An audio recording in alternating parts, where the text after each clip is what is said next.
Hello gamers from around the world, this is Boxenberger, the video game enthusiast from Germany, and I would like to welcome you to today's episode of The World of Gaming, your number one podcast where we discuss everything that happens in gaming. We talk about games, news, technology, and boy do we have a lot to talk about this week.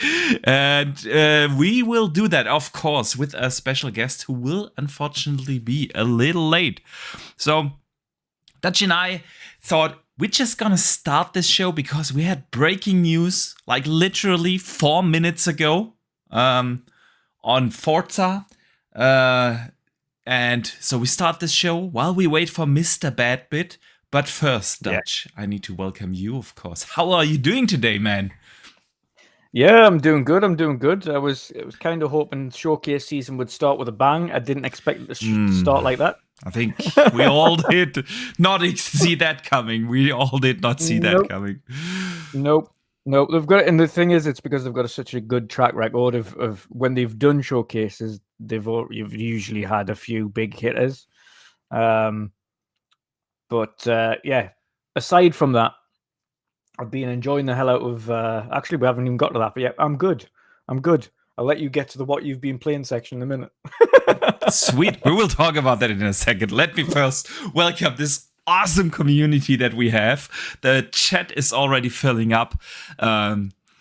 It's to me, it's always honestly still super surprising that we start this show, people get the notification on YouTube, and bam, the chat is filling up with all those awesome gamers. So welcome to you guys, but also, of course, a big welcome to everyone who listens after the fact, either here on YouTube, of course, or on Spotify, Google Podcast, Apple Podcast, and brand new on Amazon. And Dutch, we still only have one subscriber on Amazon. So we definitely, that guy needs a proper shout out. So the one subscriber of the World of Gaming on Amazon gets a dedicated shout out. So, but yeah, guys, we will have an awesome show. Again, Mr. Badbit will be here momentarily.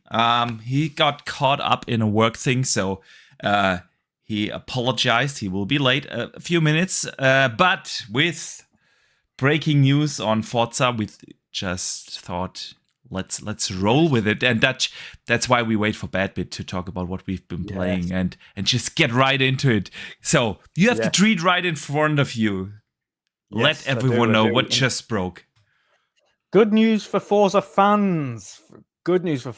So this is from Forza Motorsport, tweeted literally a matter of minutes ago here, and they've said, we're excited to confirm the Forza Motorsport cover cars. Meet the stunning 2023 number one Cadillac Racing V-Series R and the 2024 Chevrolet Corvette E-Ray.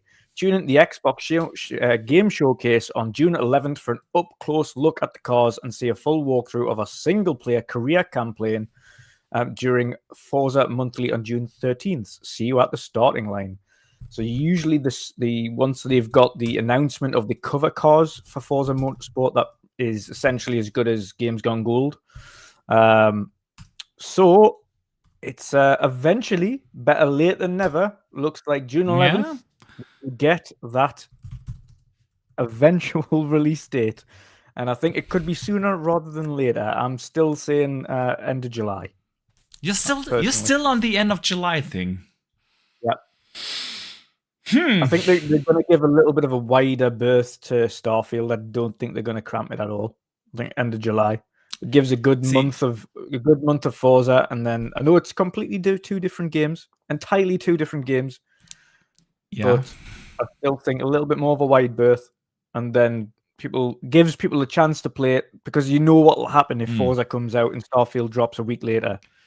Yeah, people are going to play one race of Forza, and then they're just going to go bye. Yeah.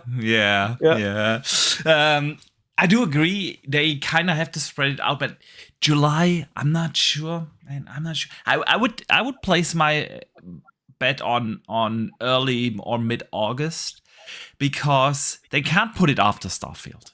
Yeah, I don't think they will put it after Starfield simply for the reason I do think they have something else for this year. I can't believe, because Forza and Starfield were not supposed to come out this year. Yeah, they were supposed to come out last year or early this year. So depending on which announcement we believe. But they must have had something else ready for this week, for this year.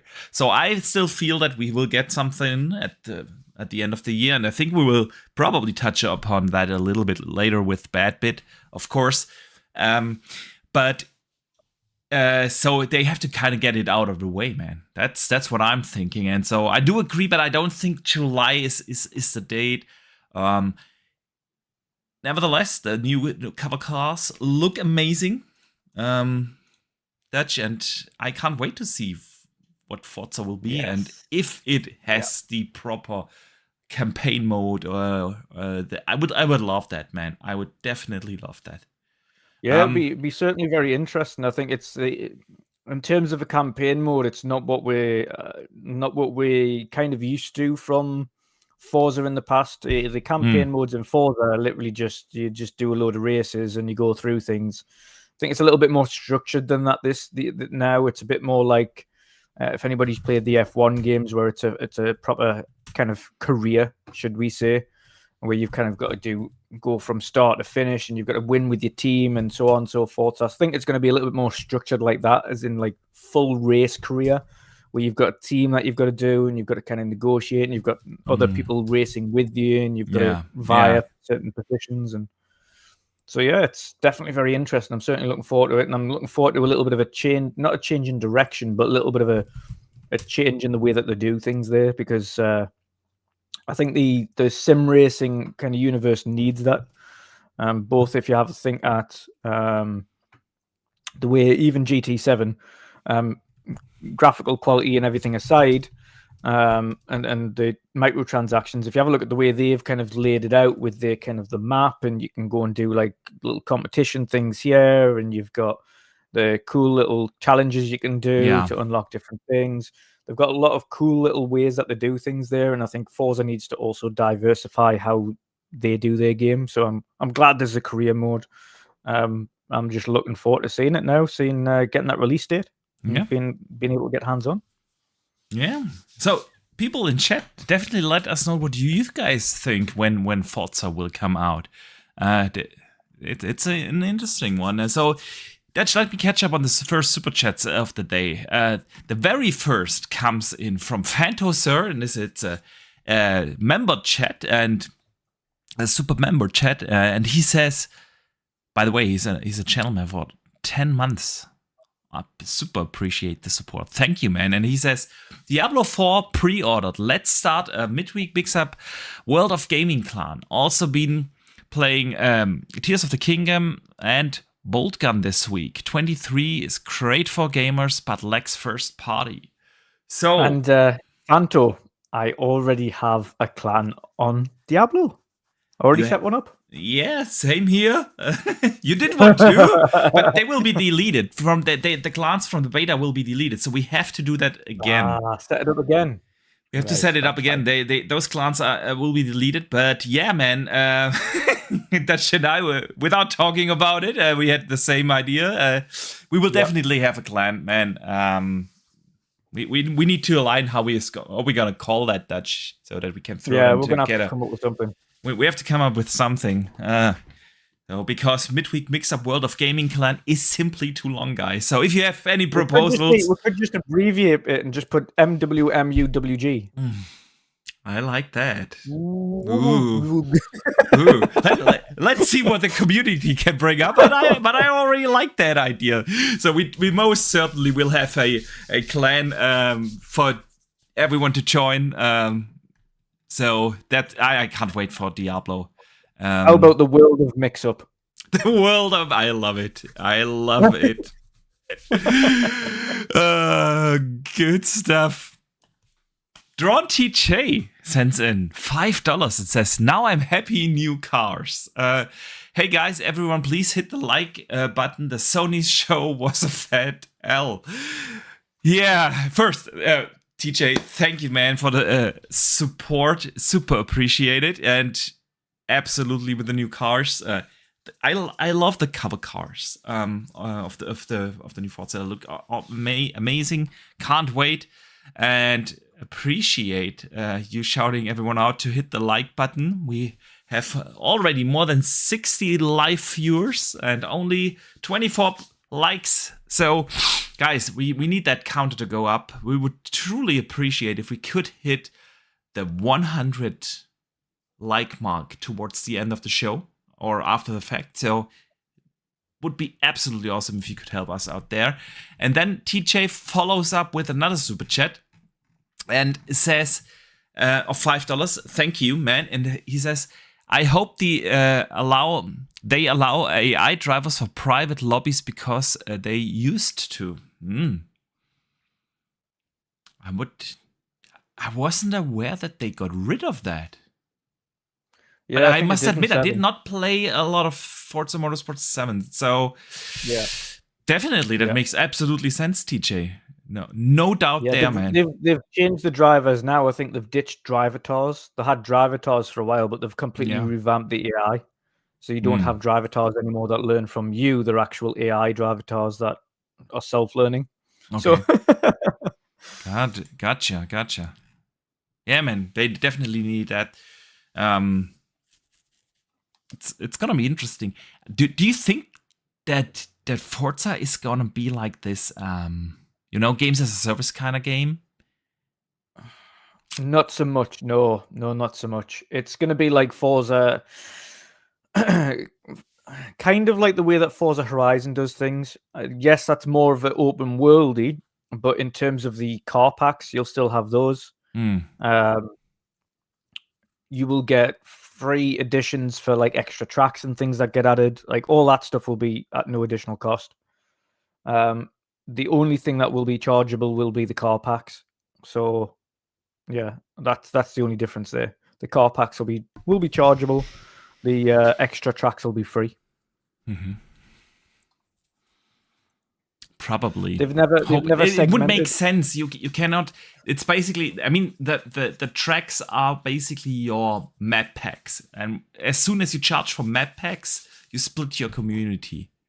And you do not want. It's a bit different to Forza Horizon because that's an entirely separate map entirely. Like it's not just on the same place. Like when you're talking about like if you're going into an online lobby, for instance, if for any reason you don't have it, then and everybody else in that lobby does, then it just kicks you out of that server, and then you're left not racing, and everybody else goes and race.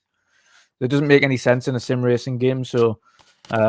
Yeah, when the tracks get added throughout the season, everybody gets those at no additional cost. But the cars, on the other hand, of course, they're chargeable. Usually, you can get map packs quite cheap, to be honest. You get car passes, usually about 15 or 20 or something for the car pass for the duration, and you usually get a good 30 to 40 cars on that, at least. Yeah. So, I don't think it's going to be live service. No, and I think they've obviously done away with the card system as well, so you wouldn't have that. But it's going to be interesting to see how they do it. Absolutely. All the way through, to be honest, because it is a complete revamp. It's a reboot of the series. So, yes, I'm looking forward to seeing raw gameplay and not just this kind of cinematic stuff that they've recorded on replay cameras. I do agree. I want to see continued gameplay. So yeah. And to follow up on the statement from TJ that the PlayStation Showcase did not hit the mark and was a fat L. Absolutely, and we're gonna discuss this in detail as soon as our guest arrives, which should be momentarily. He said like in. At 8:30, that is like in 7 minutes. So, absolutely. So, then we have Marian the Mad, who became a channel member. Thank you, man. Appreciate that. So, now you have access to all the badges and emojis and get early access to the videos, which, by the way, Dutch, I did one this week. I haven't done a video in a while, simply because, dude, people underestimate how long it takes to make these videos. Yeah. It's like completely underestimate. And so work has been crazy, but I want to do those more regularly again. But yeah, I will have to take a break anyway next week because we are going on vacation. Yeah. So next, by the way, guys, that's why we won't have a podcast next week because we were going on a family vacation for 10 days to France, and we will be just right back for the big showcase week and everything that's going on there. So Dutch, let everyone... Fear not, though. Fear not. I have got you covered. We are covering the Summer Game Fest live stream for that showcase. So even though Boxy's enjoying the sun, we will be live streaming the Summer Game Fest showcase. So should be good. Absolutely. And so you're gonna cover the Summer Game Fest, and then as soon as the Xbox week comes, we're gonna do something mad. We're gonna cover every stream with live reactions on your channel. And if you guys step by there, you don't even have to switch to this channel because we have an automated thing installed where after we finish the stream over on your, and we come directly to this channel to have the post shows to discuss everything. And there's a big program, so I'm gonna throw some self-advertisement here on screen. What are we going to do? We're gonna do on Saturday, June 10th, the day before the Xbox showcase, the biggest prediction show, or at least what we hope is gonna be the biggest prediction show out there, with more than 15 content creators. It's gonna be mad. It will be a drop-in, drop-out show, so they will come in, give their spiel, and then be on their way. So definitely stay tuned for that. Then we have, of course, a post-show right after the Xbox showcase and, of course, the Starfield showcase. So everyone can watch that live with us over there on your channel, Dutch, and then we will have the post-show along with Pong Soul and Icy Rain, the living split screen guys, here right on this channel. We will also do a post-show and live coverage of the Ubisoft Forward event, of course, and then, of course, the extended showcase, and we will discuss everything that was announced there with Kay Asante and Luke Steele. So this is gonna be an awesome week, dude. This is gonna be an awesome week. Yes, it is. So, and with that, enough self-advertisement. Let's continue with the follow-up of Tron TJ, the conversation on Forza. He says with a $10 super chat, super appreciated. No, like you used to be able to put actual AI, not driver tasks. Like I put 24 races, then it's 23 against me. Breaking news about the ABK deal. Windows Central just posted it. I have to check it out. If it's breaking news, haven't seen it, obviously, doing the show, but we will check. We will check in momentarily. But thank you for the clarification what you meant with the Trivatar and the actual AI and not the Trivatars. So I do understand that. The Trivatars can be sometimes, especially if they are from Lord Cognito, very mad. So a regular AI would absolutely make sense. Absolutely. Okay, Dutch. So, guys, it's time to talk about the games we've been playing. That's how we usually start the show, and I can't believe we're already 28 minutes into this. But yeah, Dutch, what has kept you busy, man? Yeah, so I haven't had much time to game recently, but I did over the weekend manage to, and I need to download. I've got Planet of Lana downloaded. I haven't played it yet, but I'm looking forward to jumping into that. I've heard really good things about it. But I've been playing the Street Fighter 6 beta. Nice. How did you like it, man? Loved it. Absolutely loved it. It's got the feel back of Street Fighter that I loved. But also, I have to give plaudits where plaudits are due for the online lobbies that they've created for that, which makes fighting against your friends or having a whole lobby full of your friends fighting against each other. So simple to set up. You just pick your region. They've got hundreds of lobbies. It tells you how full those lobbies are. If you go all the way down to an almost empty lobby, you can just jump in there, tell everybody the number of lobby that you're in. Everybody can just go and select that lobby and jump in, and automatically everyone's there. You just go and sit at an arcade cabinet either side, and you can just fight against each other. If you want to go and watch people fight, you just go to the arcade cabinet and spectate. If you just want to do that, or you can select to go next up. So when that person loses, then you come on and fight against them. So it's going to make Street Fighter so good to play when it comes out. I can't wait for the full thing, and super looking forward to it. Yeah, sounds fantastic, man. Sounds fantastic. I gotta play that demo as well. Yeah, definitely before. Buttery smooth. It was buttery smooth. There was not a single as you issue with expect it at all. Yeah, as you expect. That's great to hear. So, people in the chat, let us know what you have been playing. Anything else that kept you busy, man, outside of Street Fighter 6?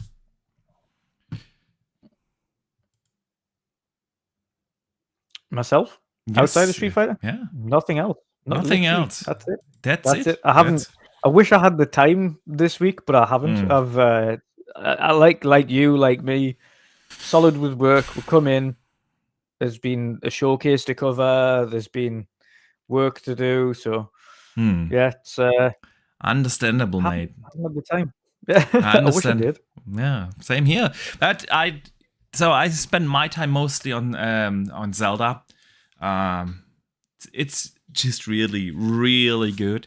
At some points, I wish they would give you a little bit more direction, because sometimes you arrive, you get from a main person like, oh, you have to go to this or that village, and then you arrive in this village and you have zero ideas what to do. And then you just progress with the main story. So that's how I played. But other than that, it is really good. So I'm definitely gonna continue while being in France. I'm gonna take it with me on the Switch. Unfortunately, man, that's why I'm gonna miss the Diablo 4 pre-launch thing for having pre-ordered the game. But hey, sometimes real life. I'll try not to make you too jealous when I'm streaming it on launch day. I'm gonna, dude. I'm thinking about double dipping there and also getting it on PC, so I can switch back and forth with Diablo, because that would be, it's like, okay, you're in a boring meeting, or you have like 15 minutes to kill in between two meetings, and then you can just pick it up on PC. And since it has cross progression, it would be awesome to go back and forth. But then, man, double dipping on a brand new game that should come to Game Pass as well, as soon as this mad deal with ABK is over. And by the way, TJ, I see you in the chat. Thank you for the $2 super chat. He sent me the article in a DM. Appreciate that. And indeed, that is breaking news. Dude, that sounds kind of crazy. Let's just sprinkle that in for a second, Dutch.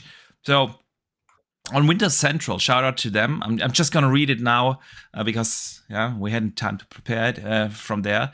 That the CMA director who blocked the Microsoft's Xbox Activision merger previously worked for a Sony law firm. The guy is called Florian Müller. No, not the guy is called Florian Müller. Florian Müller is a prominent patent lawyer who has been following the case. Discovered that the UK regulator's senior director used to work for a firm that is actively representing Sony, potentially highlighting a conflict of interest and a degradation of impartiality. Müller has since claimed that said senior director was a central voice in getting the ABK deal blocked. Why am I not too surprised, honestly? with the irrational decision of the CMA, I don't know. I'm not really, but it's like, is that we have a German word called Vetternwirtschaft, but I have no idea how to translate that into English. But Dutch, what do you make of this? It could be a little of nothing, to be fair. I think if there was any form of conflict of interest, there would be absolutely up against it, and he'd be out of a job.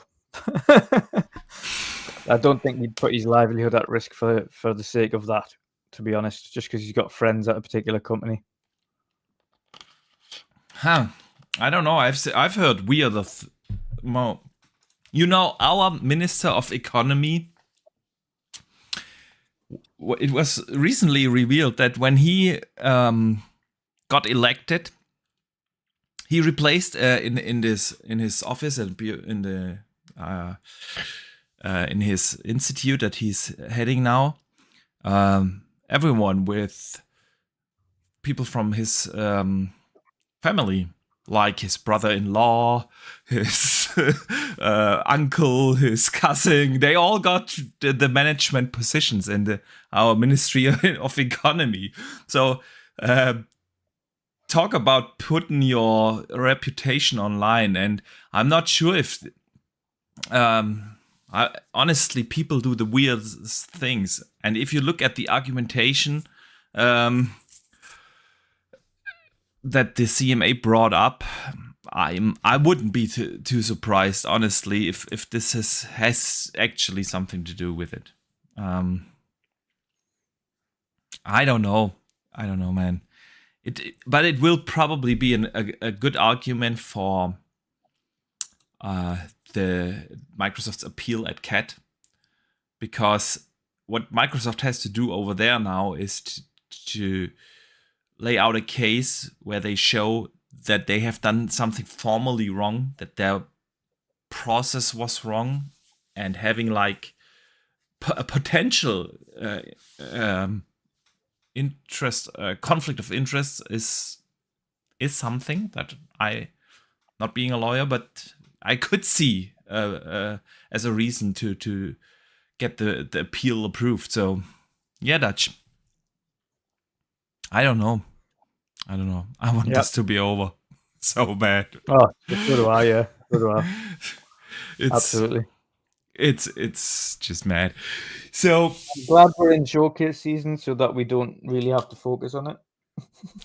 That is so correct.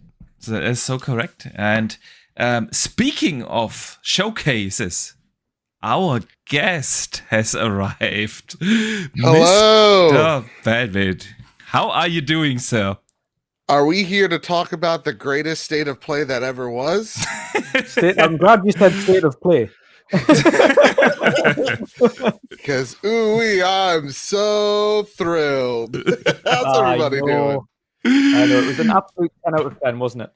Absolute 10 out of 10 greatest state of play I've ever experienced. No, actually, real talk, the last year's like state of play, the one in June where it had like Resident Evil 4 and all that goodness. That's the greatest state of play. That was it. Actually, after that, everyone was excited, right? Exactly. Yeah. Good I've point. never seen. Let me just get this right out of the way. PlayStation, I've never seen them kill momentum the way that they did. Riding into this state of play, it seemed like all they had to do was show up, and they didn't even bother showing up. It's astounding. It is. I don't know how far into the talk that we are here. Not yet. We have waited for you. So let's do it. Exactly. So first, man, I need to properly welcome you. It's been way too long since we have been on a podcast together. No, it's been way too long, dude. Way too long. Yeah. So how have you been, man? Listen, all things considered, we're doing really great. The trophy room's growth the past few weeks, especially the prediction show now, what has been the aftermath. Actually tremendous. We started doing the show live over at youtube.com/@PS Trophy Room. You can find the link, by the way, here in the description. Just click there if you. We've been seeing some awesome results out of there. Way better than I thought we would be doing. So that is awesome. Yeah, it's been great, man. How about yourself? Yeah, we're doing good. We just started this show by talking about we are now also available not just in Spotify and Apple Podcasts, but also on Amazon. And we have one subscriber over there, and we have to shout out this guy. So shout out Amazon Podcast. I just found out you exist. This is great. No, we're doing good. We are doing good, man. And congratulations for the success with the trophy room. I've seen your tweet recently where you said like, okay, if you enter an Apple Podcast PlayStation, you're in the top 3. So I checked in Germany, Spotify Germany, you're in the top 5. Yes, I'll take it. There in Deutschland. Yes, man. So I'll take it. Big congrats for the success. Well deserved. You two have something very special going, so you deserve the success, and I'm happy for you. It's awesome. We saw one review come from, I think their name's Long Chicken. And to see like they gave us a 5-star review, and it was all in German. I was like, oh, look at us. We're multinational now. You absolutely are. You absolutely are. So no, and I'm excited to have you on here today because, man, what a show yesterday. There's so much we need to discuss, and can't wait to get into all the details. But first, let me catch up on one super chat that was actually related to the last topic before you entered the show. It comes from Drawn TJ, who sends in $5. Thank you, man. He says, when you have some time, watch Mr. Boomstick's show. He had Fullen Moller and post up on. We were talking about some more or less breaking news on the whole CMA deal. We used that to get it out of the way that you don't have to talk about it. Thank you. Thank you so much. And TJ, thank you, man. I will have to listen back to that Boom show. I've seen that he had him on. He actually asked me if I would want to join the panel, but I was still stuck at work. So yeah, man, we'll definitely do that. So, and with that, let's get right into the PlayStation Showcase. I'm gonna throw the whole thing here in parallel on, so you don't have to watch our faces in big. We can have the showcase running in the background to see this beautiful thing that happened yesterday once more.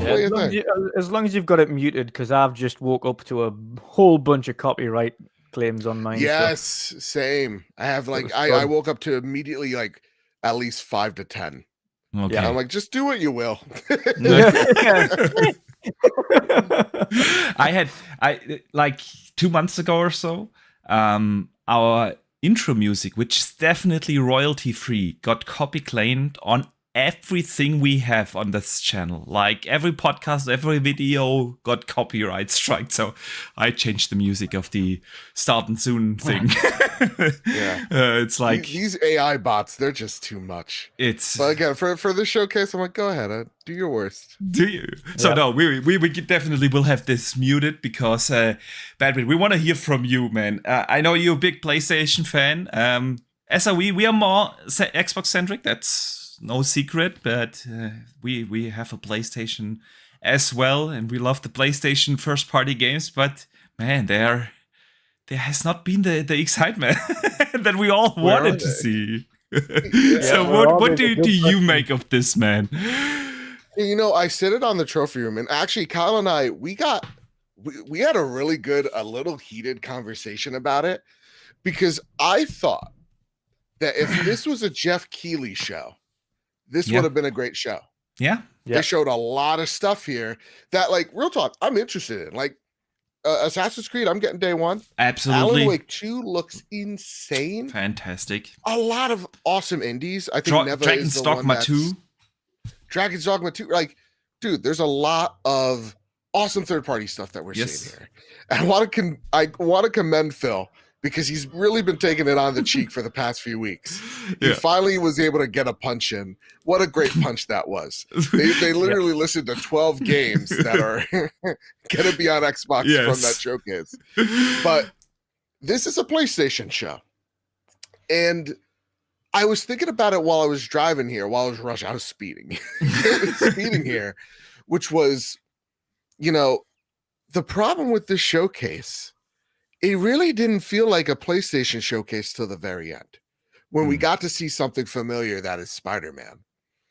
And I was thinking about the one Xbox showcase, because a lot of people are like, too much CG, too much CG.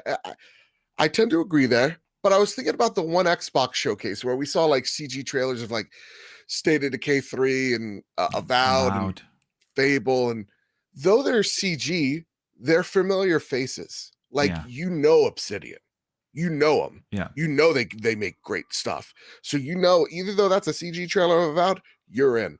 Fable is a known IP that the Xbox fans want back. I love Fable. What is it? Playground Games is working on that. You know who Playground are. Yeah. And I think the problem with these CG trailers that we saw from Haven and from Firewalk isn't that they're not good trailers. I actually really like Haven's trailer for Fair Games, right? Yeah. The problem is we don't know them.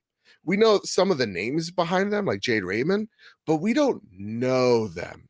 Yeah. And so I was thinking this would have been a lot better of a showcase if we showed maybe a logo screen for Ghost of Tsushima 2.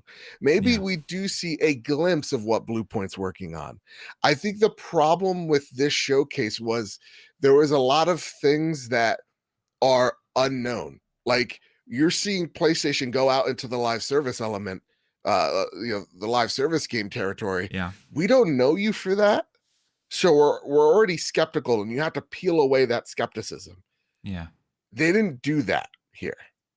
And so that's what I think the real big problem here is. We needed to see another known name here to kind of quell our our nervousness or apprehension on the live service element. Because I feel like if you had something at least like Ben coming on or whatever, that would have been like, okay, listen, the live services may not be here, but this thing that Ben's working on is really interesting. Yeah. Okay, cool. And we have like this 10-minute chunk of Spider-Man, but it is very telling that we have this 10-minute chunk of Spider-Man that looks stellar. Absolutely. And we're still coming out going, that was not it. So like, realistically, I go, this was a fine show, and whatever fine like hits on your gauge, it shouldn't have been fine. It needed to be excellent. Yeah. Like, I think Joe as well. The added problem is that it's been 2 years since they did a big show. Yeah. Yeah. I've said this in our predictions. When you look at the PlayStation 4 generation, they basically laid out their roadmap early in the gen.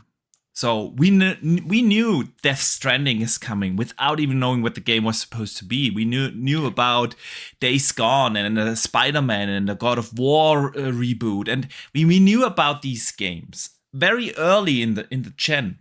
And I know people sometimes say, I don't want like game announcements years before they come out.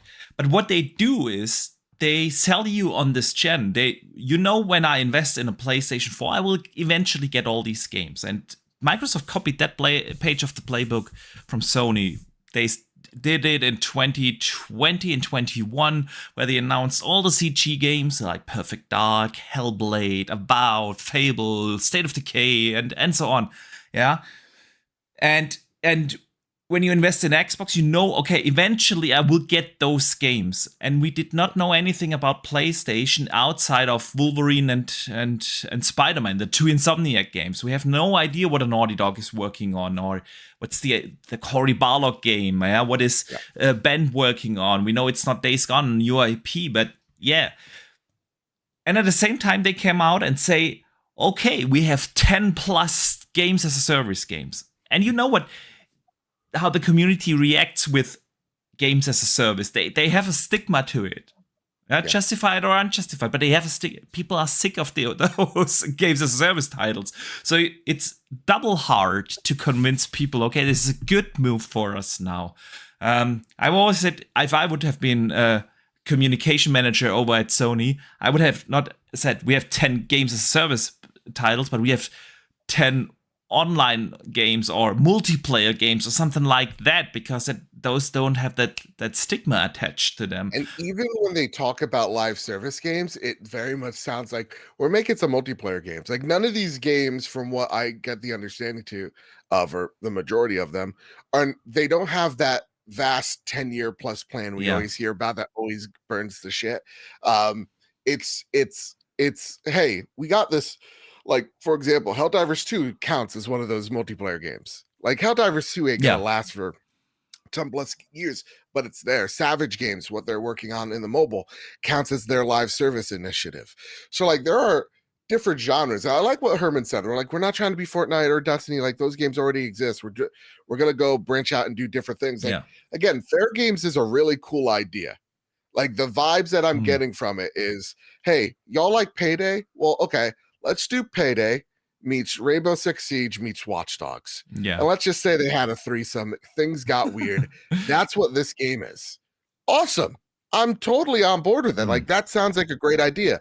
But again, I don't know PlayStation for that. Exactly. I don't. Exactly. So that it's hard to get excited for stuff like that. Now, to quell some people's like, oh boy, this is, this is not great. For PlayStation going into the live service element, they're abandoning single player. They're putting the same amount of that investment that they've always been in single player. They're just adding more money into games of service, VR, and mobile.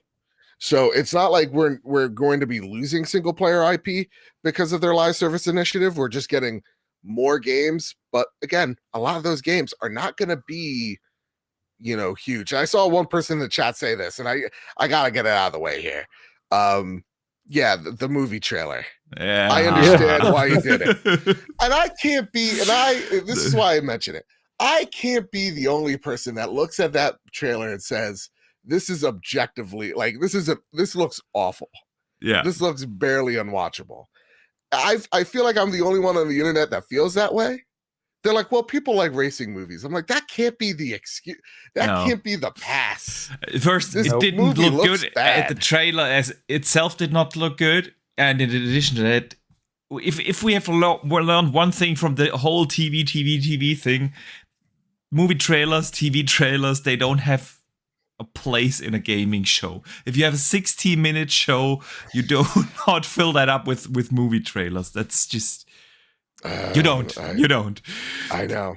Hang on. I have one more thought, but I need to catch up on some of the supers because otherwise I will lose them here. I want a refund. I get it. Exactly. So Tron TJ sends in $10 and he says, Sony didn't prove a point for me to buy a PS5. They price gouging the players for first party, not day one, in own subscription. And yesterday, Fat L only 3 good games. See, I do agree that if you are on the fence of getting a PlayStation 5 or something else, yes, it didn't convince you. Exactly, it did not. Absolutely, I do agree. I have to disagree on only 3 good games because what Badbit said is true. There were a couple of good games, but they were all multi-plat. That's the thing. That's my main issue. It's like I can play these anywhere. Why should I be playing them here? On PlayStation, exactly. And if I go to a PlayStation show, I want to see PlayStation games. It's the whole point of these shows, and it doesn't matter whether we talk about the Nintendo Treehouse or the Xbox Showcase or the PlayStation Showcase, is to generate hype around that platform. And what generates hype around the platform? It's the first parties, it's the exclusives that gives the brand, an identity. And that's what PlayStation is known for. They are known for the Ghost of Tsushimas and the Uncharted's and Last of Us and Spider-Man's and so on. And And we didn't get that, and we did not get that. So I always say I find it hard to believe that like a casual gamer watches these shows. These shows are for us hardcore fans. Yeah, like, no, and that's a good point. The casual audience genuinely don't really care. Like, yeah, funny enough. So like, I have immense love for Marathon. Again, check out the Trophy Room show. Marathon was always a game I wanted to play as a kid, but never could. And I always saw my brother like literally make a Hackintosh just to be able to play Marathon back in the day. Like, so seeing that got me hyped. And then I saw my brother text me that night going, "Oh, dude, did you see the new Spider-Man trailer?" Yeah. My brother literally, he's not a capital G gamer. Like, my brother is as casual as it gets. He bought Legend of Zelda Tears of the Kingdom, loves it.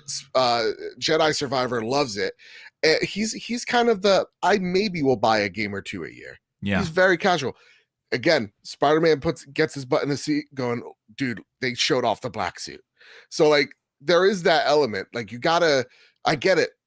Most people don't realize the show exists, but for the hardcore fans like us, exactly, we're the ones that tell our friends to go out there and buy the thing. Exactly, and that's the thing.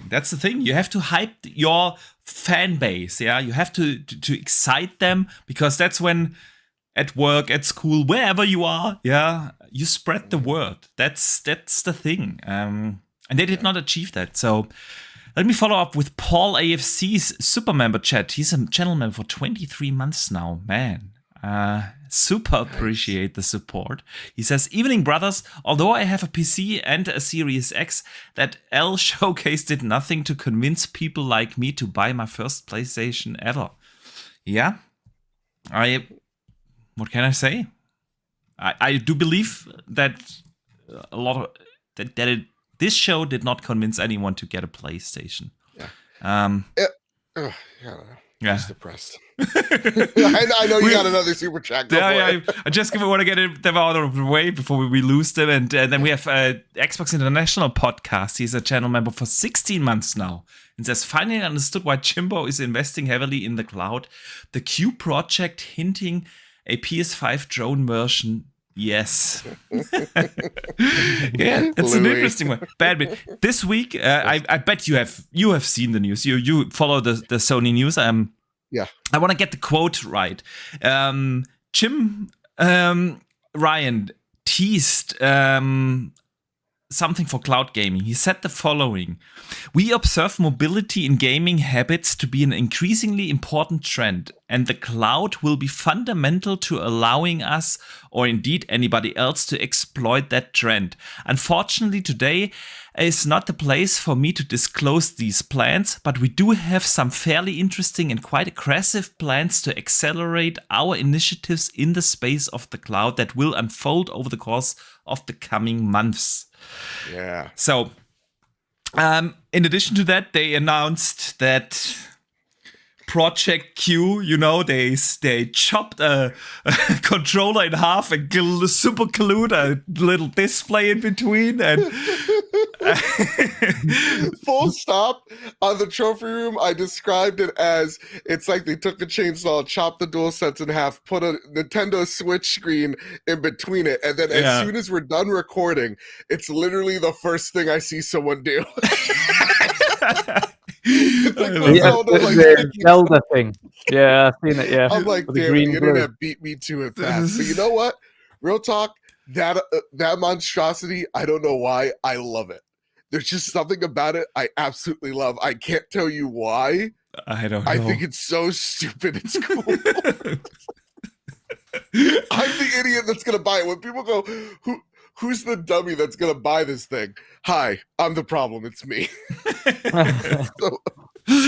So I think the main problem for me on that device is just the fact that it's you can only use it in your house connected to your PlayStation.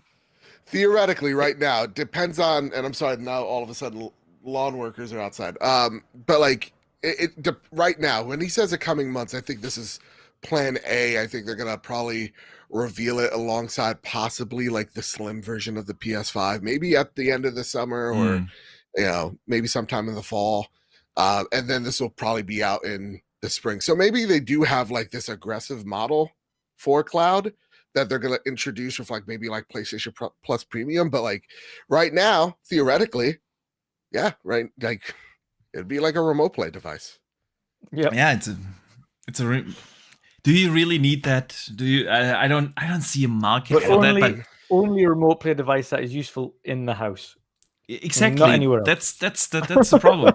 But with the statement of Jimbo earlier this week, I was like, yeah, probably they will extend the usability of that device. They gotta have to. It doesn't make sense to just bring out a console streaming device. Yeah, that's. So what do you think? How will they implement cloud? I mean, they don't have the server infrastructure, obviously, so they have to kind of rely either on Google, Azure. Well, they did have a contract with Azure. They did. Yeah, I remember that. Yeah. So it depends on if they're still using that, if they're gonna go with Amazon, or Google. Whatever. I know Google's looking to rent out stuff. So we'll see in the next coming months. But as of right now, we can actually assume it's probably this is part of that strategic alliance Sony and Microsoft made way back when. Which is crazy to think. It's indeed. Especially when you look at what or how the relationship is right now in between the companies. It's kind of hard to assume that they will make cloud happen together. I don't know. I just don't see it. So, but yeah, let's talk about some of the games. I think we all agree we're a little underwhelmed, to say the least. I was honest. I was like hoping to see either something from Bend or Sucker Punch, or I was excited to see what they have in store. I was surprised there was not even factions there. I mean that there was like a safe bet up front. So what were your highlights, Joe? So obviously Spider-Man. I think Spider-Man looks great, and I love when we're talking again on the trophy room. Kyle's like, "No Puddlegate here. This game looks great," and then I see some people complaining that it doesn't look great. I'm like, I don't know, man. Maybe I'm wearing dumb glasses. I see lighting. I see beautiful textures. I'm in. It's great. It looks like Spider-Man remaster. This is great. This is made in the age of COVID. I'm fine. I've seen the complaints already on the streets of Twitter that it does not have water physics. Dutch, you've seen that as well. You've evolved. Yeah. So it's not Puddlegate, it's water physics. The only thing I kind of understand, and I think this is just testament to how good Insomniac have been, is that it doesn't look like a massive difference over 2018 or Miles Morales on the graphical front. It looks pretty similar. It's really hard to identify an improvement on the. It's really in the lighting where things get like it's very noticeable. similar. Yeah, which is. But that's testament to Insomniac and how good they've been at making a really good-looking game anyway. Yeah. So improvements in that style of artwork is going to be minimal. It's not an ultra-realistic game. If you're going to go ultra-realistic, then yes, you're going to see kind of leaps and bounds in how realistic you can make a game. So, for instance, Hellblade 1 versus Hellblade 2 is a vast difference because they're using far different technology, mega scans, etc., etc., etc. But the graphical style of Spidey 1 and Miles Morales isn't any different to. It's not going, okay, well, now we're going to change Spidey 2 to have ultra realism. Yeah, that's not the case. So when you're talking about kind of improvements on the graphical side, it's going to be little to no difference. However, the major things that I thought were really interesting was the new mechanics of the game, like the wingsuit and flying guys, through. I'm taking a call. I'm going to mute myself. Yeah, sure. The wingsuit and flying through all the bits and everything like that. Like, that looked super interesting from Spidey. And I like the fact that they're adding to the traversal. I also like that it wasn't just city blocks and it seemed to be like little private neighborhoods and things you could go to, and kind of opening the map up. And one of my key fears from Spidey 1 to Spidey 2 was, how diversified is this map going to be when it's still New York? Yeah. Like, how different is that going to be? Is it going to get stale compared to the first one? Like, we've played it twice now in Miles Morales and Spidey. So back to the same map, is it going to be any different? And then I saw loads of new locations. I saw the kind of suburbs. Yeah. And I was like, thank God. Swamp like, it looks a little bit region fresher, a bit something different there. Yeah. The wingsuit, the light, and the... Yeah. And that's the thing, so like I'll take like it looks as same as like Spider-Man Remaster or Miles Morales, just with better lighting. I'll take that with all the stuff I'm able to do so fast, like traversing that city with the wingsuit, just zipping and zodding all around. When like, Miles was like catapulting himself basically through the entire city in a one shot, that was like impressive. Yeah, like just like I'm not even the biggest tech head. I'm like, that is wizardry. So like obviously like Spider-Man #1, Marathon as well. Wait, before we go to Marathon, one last question on Spidey. Why did we not get a release date? Dumb PR reasons. First, I think they want to absolutely make sure it's that window. And then second, it's you get one more good media blitz on like, and it's out now. So it's like, how PR works now, it's like trailer, release date, trailer. And it's kind of sad that that's the case. I like the cool thing about like the Fallout 4 reveal. You got to reveal there was a release date. It was nice. Fortunately, we don't get that too often. That's true. That's true. Okay, so but then after Spider-Man Marathon, just give. I love the vibes that trailer gave, and it was so funny on stream. You could see me call it almost immediately. I'm like, this is Marathon. you would think I had inside sources. That's how quick I nailed it. And Kyle's like, are you sure? I'm like, I'm pretty sure. I think I see the planet. I think so. Yeah, I'm in. Bungie is another one that may miss when it comes to like storytelling, but when it comes to like the moment to moment gameplay, they don't know how. So I'm into whatever this is. It looks like it ain't single player, that's for sure. But would be surprised if a Bungie single player only game comes out. Yeah. What about you, Mr. Dutch? What was your next game? So obviously Spidey is obviously #1 on there, without doubt.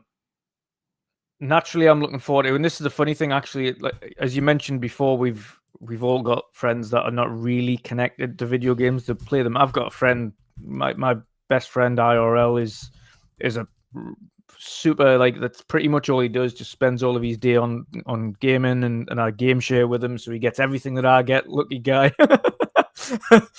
So everything, all the review copies and things I get in on digital codes, he automatically gets all these games, and so he's lucky on that front.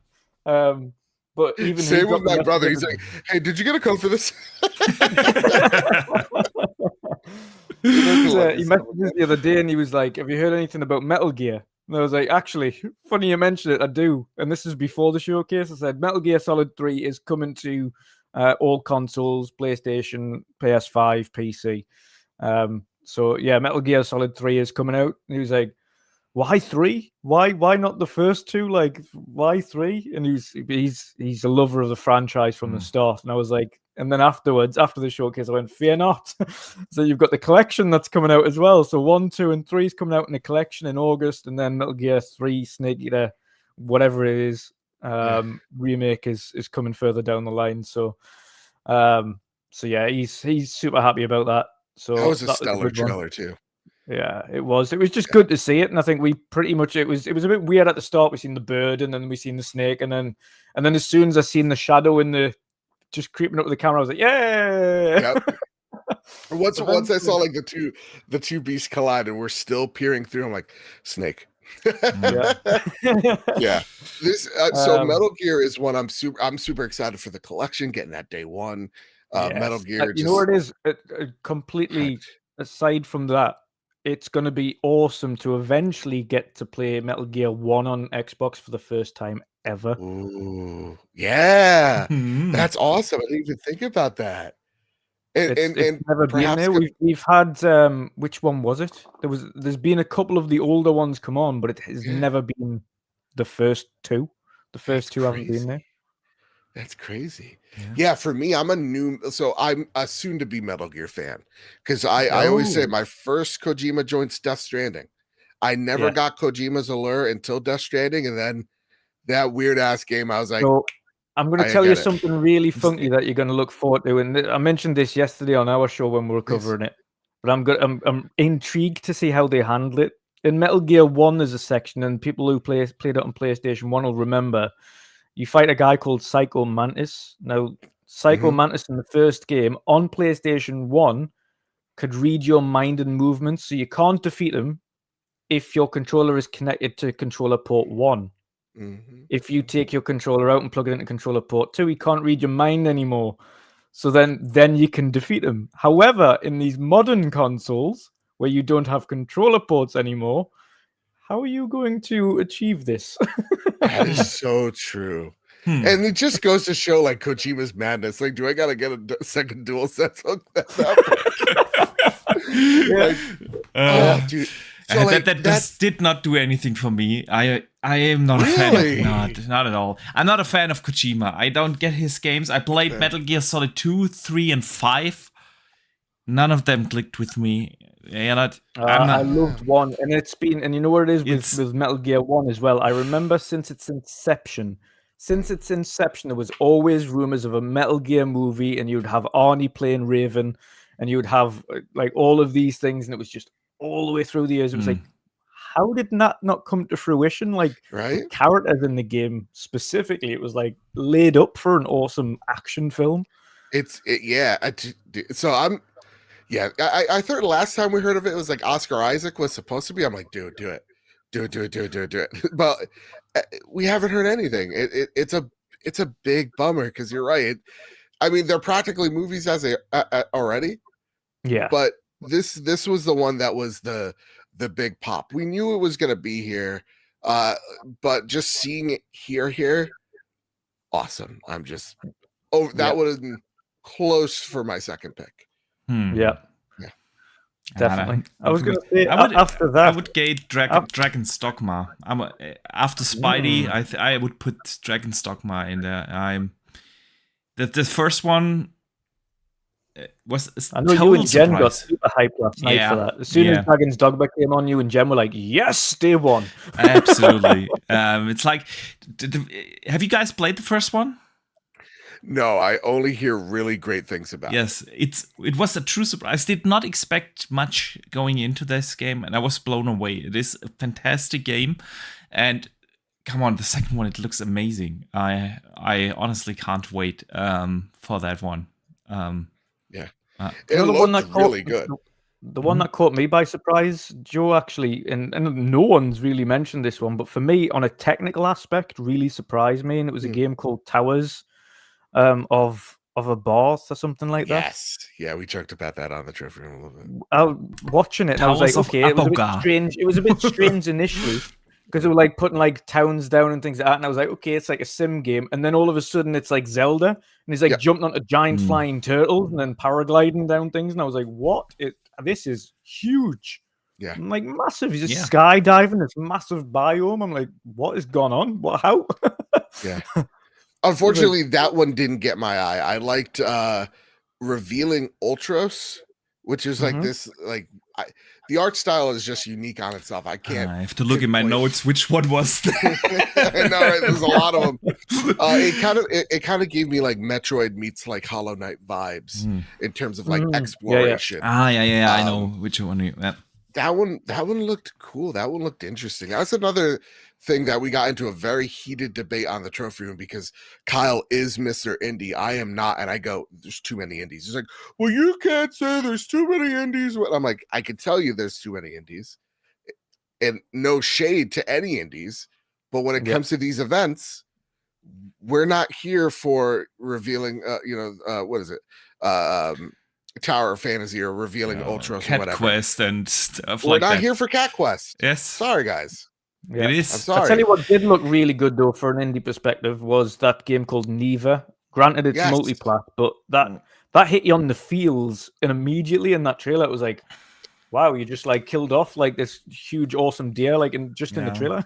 See, like, the thing with indies in these showcases, not just like Joe said, we are not here for those.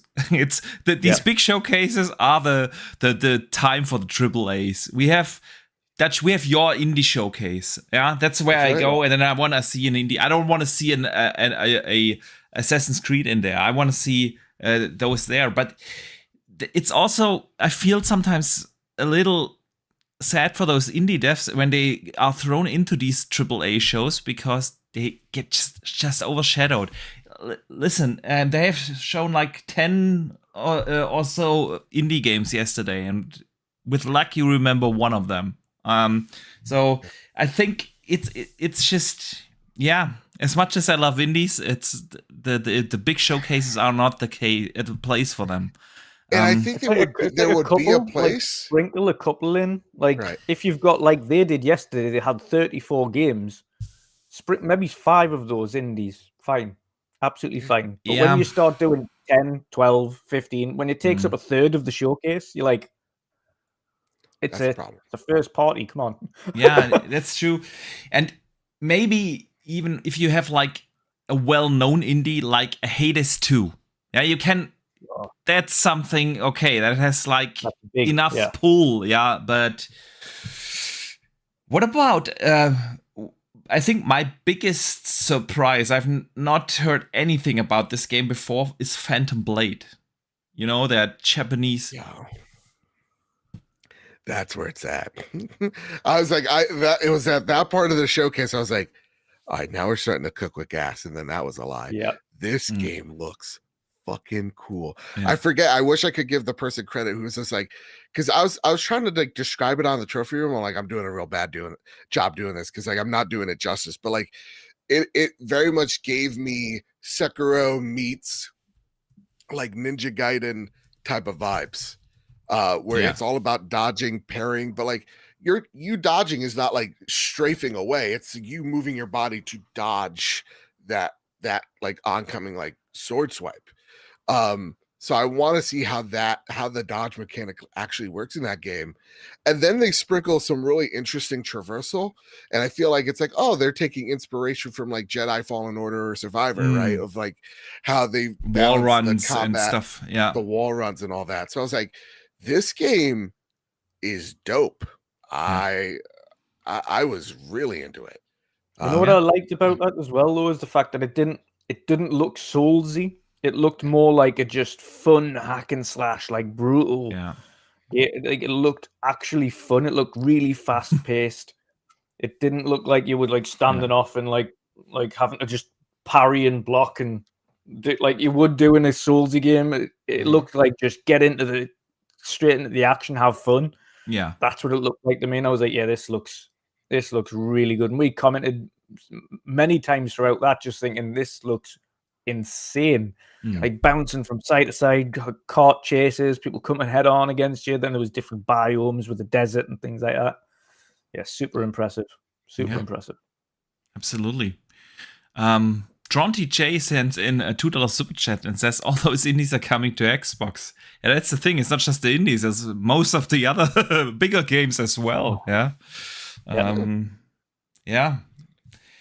I think good point. It reminds me of a point I had earlier with Pong, a little conversation. A shout out to Pong Soul. I don't know if he's listening. He said, if Xbox shows third-party games at their showcase, you usually know they come day one to Game Pass. I knew something that was a bit strange with this show from the get-go.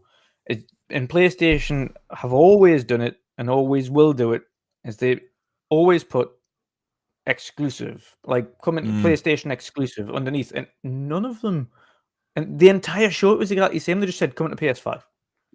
Yeah, that was it. I was like, oh, there's something not right about this. Like, yeah. The entire show was just, it felt a bit weird. I don't know what it was. Just... Felt very sterile, man. Yeah. I really hope that people just take note of the last Xbox Direct thing that they did. Yeah. Where you had the develop, because again, like how do I know, Haven Studios going after a Payday vibe? I had to go to the blog to read that. Like, to me, I'm like, have Jade Raymond knows how to talk into a mic. I'm pretty sure she does. I think she's gonna do a fine job talking about this game as like a cinematics playing through. Firewalk.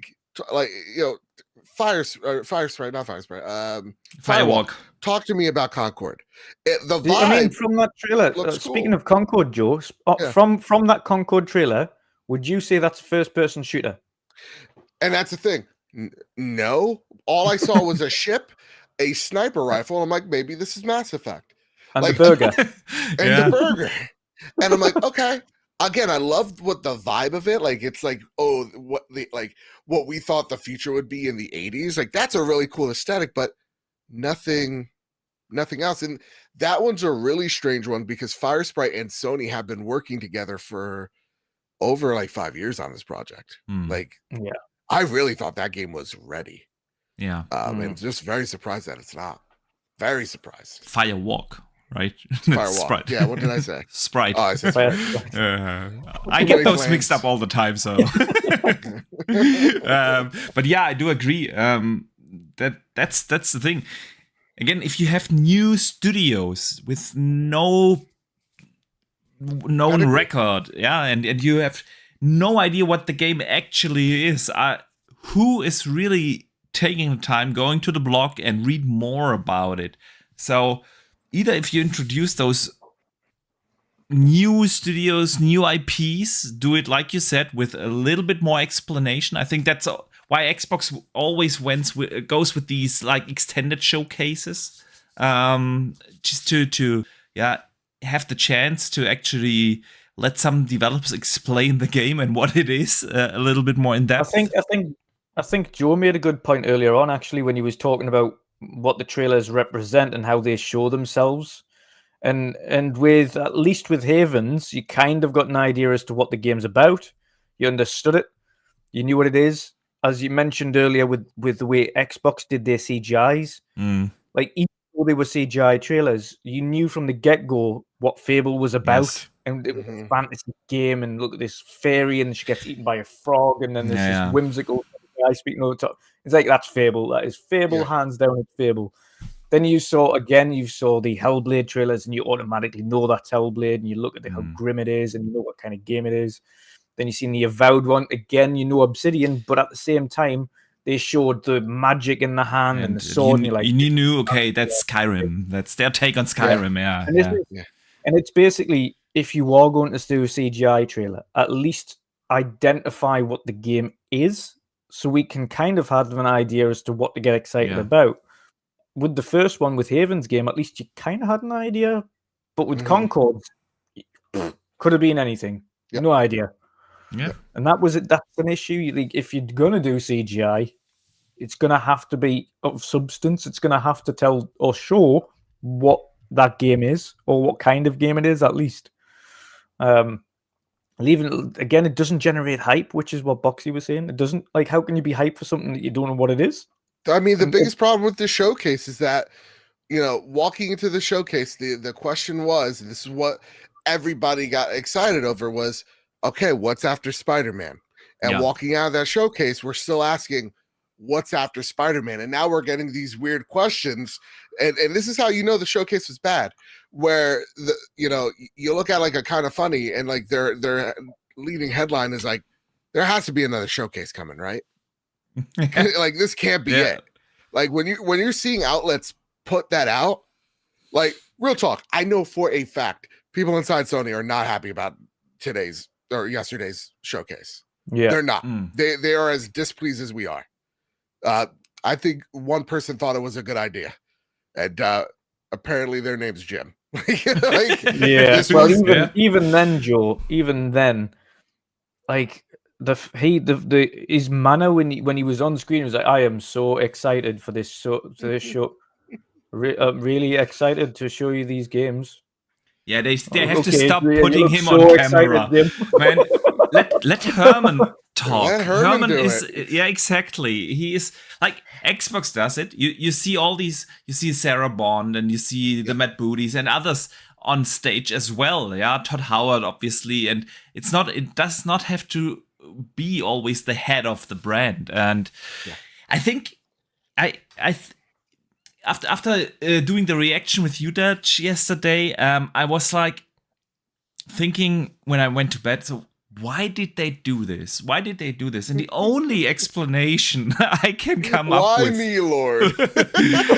is Why?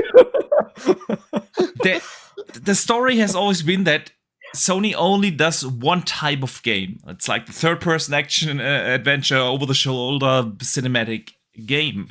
And I think maybe they had in their head, okay, people know we do these games. Let's show them that we can do something else, that we are able to diversify our portfolio. I think that's, for me, that's the only logical explanation I can come up with. That they wanted to go for that. But then, to your point, Joe, you're spot on if you say, like, we need to know what these established studios work on, that they still have the single player games coming. We know that, but is really everyone convinced that Sony is not just going into the games as a service multiplayer kind of thing? And that again, and I think it goes back to, like, you're right. I think it's funny on one hand. We always crucify, PlayStation, like, they only do one type of game, and they show us two types of different games that they're about to do, and they're like, wait a second, I didn't see any of the games that you used, right? Yeah. But there's truth to that. Like, let's just say we saw Naughty Dog, right? Yeah. Even if it was factions multiplayer, which, okay, even if it's factions, we know Naughty Dog. Yeah. We know what The Last of Us is. Yeah. And we've actually played factions before. So we're like, okay, seems like an idea. I got faith in this product. If you saw Bend, and I know nothing, but if you saw Bend come out and go, hey guys, we're making a first-person sci-fi game, you're like, whoa, that's not something we particularly know you for. We know you for Days Gone. And you're like, we're about to show you what's what.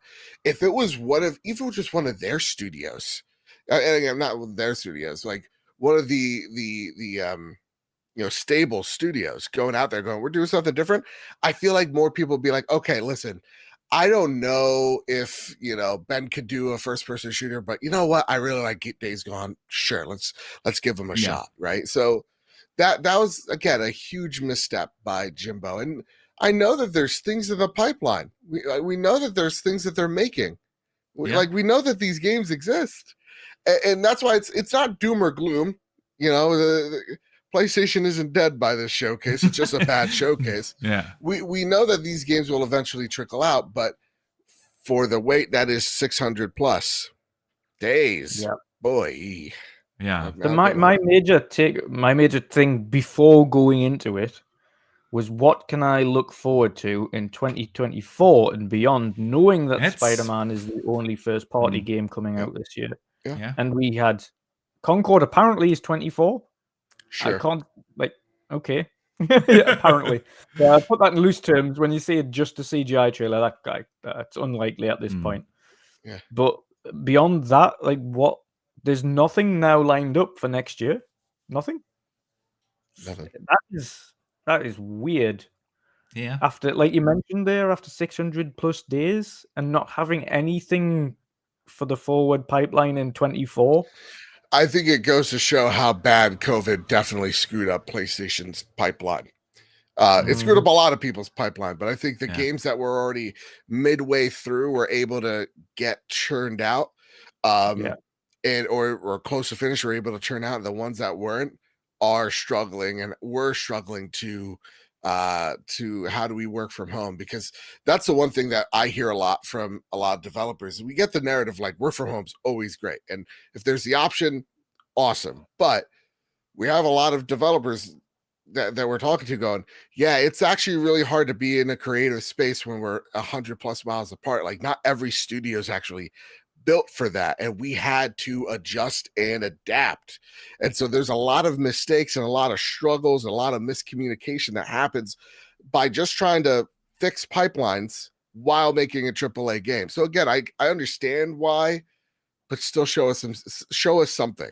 Yeah. And I think that's why we're seeing PlayStation partner up with a lot of third-party stuff, because listen, it does work out for them. Like Hogwarts Legacy did big for them. Jedi Survivor is going to do big for them. No doubt Assassin's Creed is going to do something big for them, but it doesn't get us excited because we know that we could buy those anywhere else. Yeah. We're just, all you're going to get out of Assassin's Creed that you didn't get before is like, you're going to get DualSense features out of that. That's about it. Yeah. Joe, I want to add something to that as well. Yeah. The PSVR 2 segment, would you say that would entice anybody to pick up PSVR? I am super up on VR. I love VR. I love my PSVR 2. I don't know if it convinces anybody. I think it convinces PSVR 1 owners going, hey, we know y'all are worried about Beat Saber's library. Don't worry, it's coming. It's coming here with you. So on that front, like, because I was in a DM with one of my buddies. I'm like, the Beat Saber news is huge, and they're like, really? It's huge? I'm like, absolutely, because I'm a PSVR 1 owner with a huge library that I was very scared about it just being forsaken. Like, it was just, so knowing that that's coming with me for free, no upgrade, that's really awesome.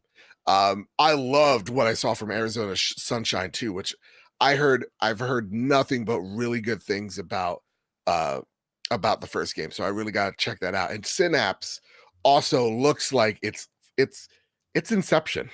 It's literally, and again, how do I know that?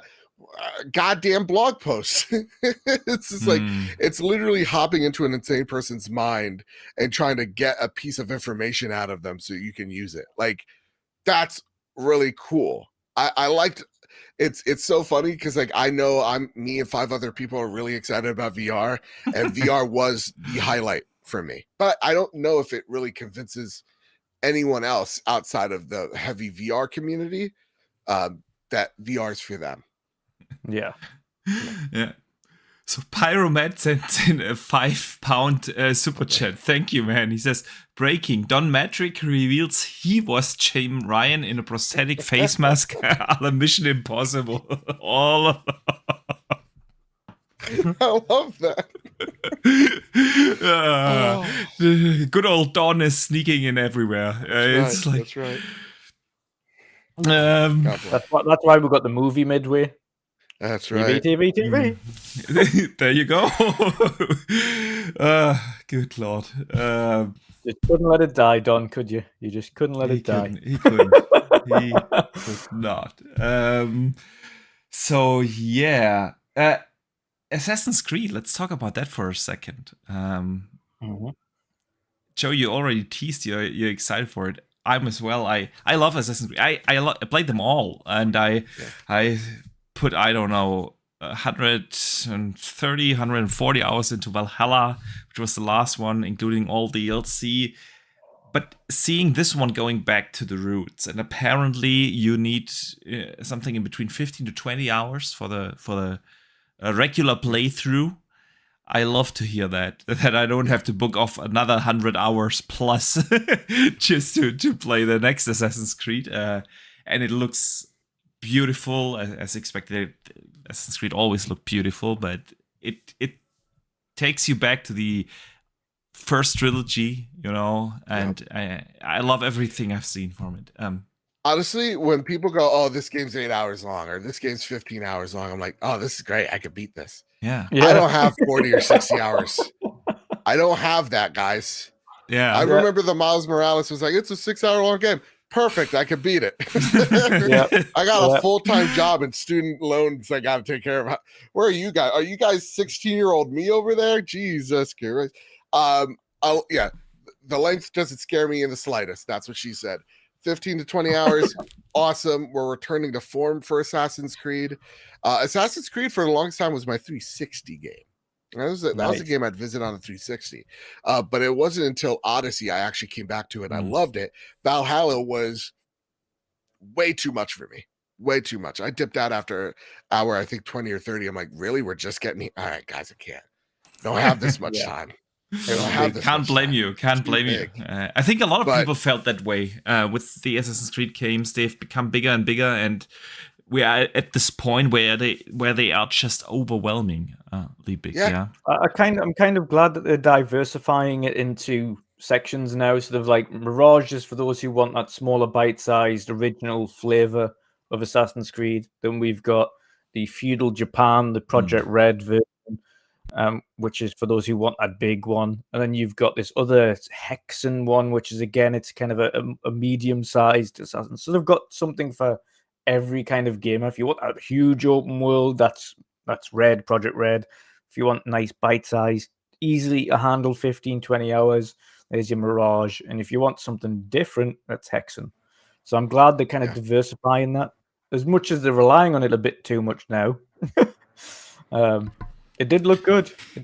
People always say that, but if you look at the pipeline of known Ubisoft games coming, they have the Star Wars game, they have Avatar, they work on all the other majors like Far Cry, Watch Dogs, like you said, Assassin's Creed, and they have still these projects where we all make fun of, but actually they have the potential to be really good, like Beyond Good and Evil 2 and Prince of Persia reboot, or and Splinter Cell remake is coming. So if I look at this pipeline, in theory, this is great. It's just a matter of when and how they can actually deliver those. But that's why I'm really looking forward to the Ubisoft Forward showcase this year. I want to see the Ubisoft Star Wars. I want to see what they do with Avatar and IPs like that. So absolutely. Let's see Pandora. Speaking of carrying on the backs, though, Insomniac definitely need a back operation soon. So PlayStation, I hope you're going to pay for that. Poor guy. Probably. They are lifting that. It's becoming the Insomniac station, guys, and I'm not here to hate on it. I think it's great. No, it's amazing. Like, hats off to them. I don't know how they're managing to do it. Like this entire gen has been them carrying. Crazy. And if you think about that, they only paid like $1.50 for it. It's. I mean, the only thing we don't know about Insomniac is actually like the studio like size. They must be massive. They must be ginormous. But I love to see. I'd love to see Sony, because now we know that Insomniac have the rights to Sunset Overdrive. I want Sony to make Sunset 2. Absolutely. Even if it's just a little remaster, it's $40. Yeah. Just even a new one, even if they can't get the first one because of publishing rights or whatever. Yeah. Because that was Microsoft Game Studios, I think, that published the first one.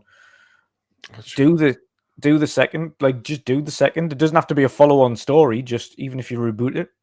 Sunset something, it might not even be called Overdrive, it could just be something, but in that universe. I don't care. It was such a cool game. Such a great concept too. Charismatic. I loved every time you died, there was a whole new animation and funny kind of way to get back up again and respawn. And the traversal was just pure fun. And that's what started. That's exactly why PlayStation got them on board and said, "Here's Spider-Man," because that traversal was nailed. Yeah, absolutely fantastic. But I do want to highlight before we move on. Yeah, or closer. I don't even know what's happening. Oh yeah, we have Helldivers 2. Helldivers 2. Yeah, shout out. That game looked a whole lot of fun. Definitely. I first I thought it was Starship Troopers, but it looked really fun. Yeah, a whole lot of fun. Definitely Starship Troopers vibes, and like unabashedly so. Again, when you read the blog post, they are really diving into like the defend democracy and the super Earth way. It's a whole lot of fun. So check that out on the blog post where you learn more about it. Man, you must be getting some click per or payment per click on that blog post. It's just aggravating. It's like, why? Why is it a blog post? I know why, but it's not a good reason. Yeah. Yeah. One last game. I would like to highlight Alan Wake 2. Yes. How good does that look? And you know what I'm super excited for is the fact that Jeff announced that it's going to be a in-depth raw gameplay at the Summer Game Fest. Yeah. They look so good. Like that game looks fantastic. Remedy, I love them so much. They're such a talented developer. I love to see that they're keeping on growing their studios, because I really do think they're going to be really big one day. I mean, they're getting there. They absolutely. I agree. From Max Payne to this point in time, they have not really made a bad game. What really surprised me about Alan Wake 2 on the what we saw anyway was it definitely leans more into the psychological horror, and I love that. It's like the first one was okay, flashlights and blah blah blah, but it wasn't really a horror. This one felt more like a little bit more suspense around it, like walking through with a flashlight and what's going on and all, and something creeps over there, and you're like, yeah, that's the Alan Wake I want to see, more the investigative thing where something creaks and you don't know where it is, and it looked absolutely awesome. I'm looking forward to it now. I agree. Day one for me. Same. Can't wait. Joe, I know one that you're absolutely day one. The foam party. When Kyle said it on stream, I died. He's like, we have Splatoon at home. I died. I actually, real talk, I really love Splatoon. I mean, it's right above me. So like, I'm very open-minded. Like, I'll give it a shot. I'm not like excited for it, but like, okay, fine, give me more Splatoon. I don't care. Maybe with better servers, maybe. But we'll see. Maybe. Yeah, I'm like everybody's hating on it. I'm like, I don't hate this. Like, Nintendo must be looking at that and going, really? Really, guys? Xbox guys, you want phone party? Let's go. Put that over in a chip. That one. Man, when we were on Alan Wake 2, we had the perfect segue for the next topic. And you took it away with Home Party, man. So to wrap this up, I think we all agree the game there were good games shown, no doubt, but it was just not a PlayStation showcase. But like you said, Jeff Keighley is gonna have his Summer Game Fest. So what do we expect from that? Because he came out this week and said, hang on, I need to get the quote properly. He's got 3 or 4 really pretty big announcements planned for this show. It's gonna air on, of course, June 8th, Summer Game Fest. Last year, they had the Call of Duty gameplay reveal there. Jeff also had Elden Ring, granted the year before, but still. Sometimes we already know this year we are getting Mortal Kombat's gameplay reveal and Alan Wake's gameplay reveal. Yeah. His shows are getting bigger. His shows are definitely getting bigger. So because last year, I think the year before that, the carrot on the stick was Elden Ring. And like we're all like trudging through a whole lot of stuff that can we remember it? No, but we remembered Elden Ring. But it's getting bigger, so we're seeing some bigger names. I do think though, let's settle the expectations. We know what happens when they get out of hand. Yeah. But I am, and as I say this, the first one's gonna be nuts. So like we see Mortal Kombat, we see Alan Wake. I would not be surprised if Jeff has a From Software level thing there, like akin to maybe it is more oh my god, Armored Core, but maybe he does have, just sitting in his back pocket that Elden Ring DLC for Joseph, just for me. Mhm. And then maybe a Kojima joint, because God, like, I'm holding out hope something PlayStation is on the horizon that I can look forward to. Speaking of Kojima, though, Bad Bit, do you Yeah. think Kojima's any closer to unveiling the name? Because we know he likes to do it with Death Stranding. Yeah. Originally did. Do you think he's any closer to revealing a cinematic trailer for his Xbox project? I think that will be on the Xbox stage. Yeah. I think that one means a lot to Xbox. I think, honestly, I know we could it could get into the console war territory very, very fast. So I'll just keep it surface level when I say, not joking. I think that, like, Phil had a nice sigh of relief when he saw that PlayStation showcase, because I do think he has some things that are special and I think mean a lot to the Xbox folks out there. Absolutely. A tremendous deal. I think Kojima is more symbolic than anything. Going, look at, we're going out there and we're shaking hands with the movers and shakers of development. Agree. Yeah. I agree. Absolutely. I mean, I'm gonna catch up with a super chat for our channel member chat, actually, from Lord Metroid. He says this showcase was average. I did like Ultros. Yeah. It was. Me and another man. Absolutely. But you brought up a great point. And after Summer Game Fest, we have the Xbox showcase, and boy, they need some good press. After not having a proper major release in 18 months, and then come out with Redfall, I do really feel they need a good showcase. And like you said, console war territory, so you always have to be a little careful how you phrase things. Yeah. But I think for them, it's definitely a relief that this show from Sony didn't knock it out of the park. And will definitely help them. But what do you think, from your point of perspective? We're gonna do the big prediction show. You're gonna be part of that. I know. Absolutely. More like in general, what do you think they need to do? Not like they have to reveal this particular game. So the reason why I said I'm depressed earlier is, like, that Phil Spencer interview did break me a little bit. It did. And I think he spoke to a bit of my frustration when he's like, you shouldn't believe us until you have a controller in your hand. Yeah. Redfall, I've been on record. So it's not like me, being like, oh, that's the one thing. I was on record ever since seeing it. I was hyped for it. Seeing the turnout for that game really hurt, to be frank. And listen, I love what I've seen and played a bit of Hi-Fi Rush. It's not my type of game, but I understand, again, and we've said it on the trophy room. We've actually gotten a lot of shit because we said it on the trophy room. Xbox makes great games. They do.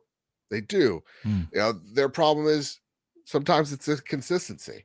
And so right now I'm at the point with Xbox where it's just like, okay, you can show me anything, but I need to be playing it with that smile on my face to go, okay, I believe you here right now. Yeah. And that's why I'm, like, so depressed, because right now I think both Team Blue and Team Green have let me down over the past few weeks in big ways, where it's just like, PlayStation, I have no idea what you're doing next year.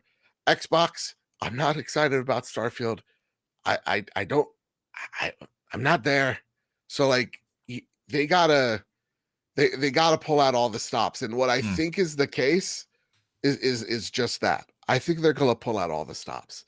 I think, Boxing, what you said earlier just made a tremendous amount of sense, of just like following the Xbox, following the Sony playbook a little bit, going, hey, now we're going to show you what Fable looks like. Yeah. Hey, now we're going to show you what Compulsion's game looks like. Hey, now we're going to show you State of Decay 3. Like, now we're going to start showing you the games that we promised, and we're going to start seeing those games sooner than you think. I think, like, Avowed and Hellblade come to mind, where, like, those games have to be around the corner, especially Hellblade. So, like, let's see it. And I think for the first time in a long time, in my eye's eye, Xbox has the opportunity to absolutely just kill it this year. Yes. But just because they have the opportunity, i.e. PlayStation Showcase, Yeah. doesn't mean they will. So I'm trying really hard, honestly, guys, hopefully you are too at home, tempering my expectations. Like, I joke about Bloodborne. It's never coming. It really is. I'm joking at this point. I'm trying to go into every showcase going, just show me shit I've never seen before. I'm gonna be happy. That's where I'm at with Xbox. Just show me the stuff. Yeah. I need to play them to prove that they're for me, but just show me the stuff. Yeah. I agree. They have the potential to really knock it out of the park, but then they did have the same potential last year and the year before that. And sometimes it feels like they are like just shooting themselves in the foot. And so I'm super hyped for Starfield. I can't wait. Skyrim is, in my opinion, one of the best games ever made. Definitely in the top 3. And I'm a big fan of Bethesda Studios. Going all the way back to Elder Scrolls 2. That was the first one where they hooked me. Yeah. And Morrowind and Oblivion, and of course the Fallout series. And so I'm super excited. I have booked a few days of work. The game comes out. But the thing is, I was supposed to be playing that game last year. And then I was supposed to be playing it in the beginning of this year, the first half of this year. And now I'm fine with it playing in the second half. But you said it. Their problem is consistency. And Dutch and I, we've been saying that also for a long time. The problem is consistency. Feels like years now. Yeah, years, definitely. And so they need to do or show something that proves that they can be consistent going forward. If they don't have another game ready, maybe Hellblade, maybe Avowed or something else. Yeah, the Compulsion game could also, like, that game is in the works for almost 7 years now. So yeah.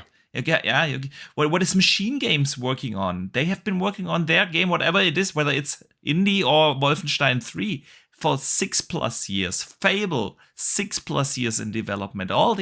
It's crazy if you think about how long all these games are in development. So if you want to prove consistency, you gotta have something else planned for 23, because again, Starfield was not supposed to be the plan. And if you're telling me you didn't have anything else planned for this year, yeah, you're definitely not proving consistency. So I think this is going to be key. And then from a game's perspective, like you said, they have the potential to knock it out of the park. There's just they have laid out this great roadmap, and if they only show half of these announced games, yeah, like a Fable, Avowed, Perfect Dark, Hellblade, State of Decay 3, just take 3-4 of them, yeah, and show us what they actually look like, what they are. I think that could already generate a lot of goodwill again in the community. Which I know you want to speak on this as well. It's for Xbox, to be honest, it's pretty straightforward. I've said this yesterday. It won't take much for them to better what PlayStation did yesterday, and I don't mean that. I don't mean that on a slight on the games that were shown, because again, as an overall, the games shown were good, but as a PlayStation showcase, it was bad, because PlayStation for themselves showed 3 games by first party in 34 games. Out 34 games, 3 games. It's not good enough, which is the issue. All Xbox need to do is focus solely on the first party portfolio. Yeah. If they have a showcase with 20 games that's shown off, and that's just theoretical, 20 games, 15 of those best be first party. I don't care if that sounds like overload. We have a case now where we've seen the CGI trailers. We've known about games that have been in development for, as you mentioned, 3, 4, 5, 6, 7 years at least by now. Yeah. So they are well within the timescale now of being able to show gameplay trailers or rough timescales as to when they're releasing.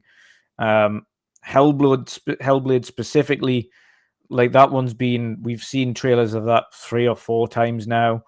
It is definitely time for both a release date and some combat gameplay, because people are still humming and hawing about whether or not to see combat. We know they've been working solidly on fixing that issue for people.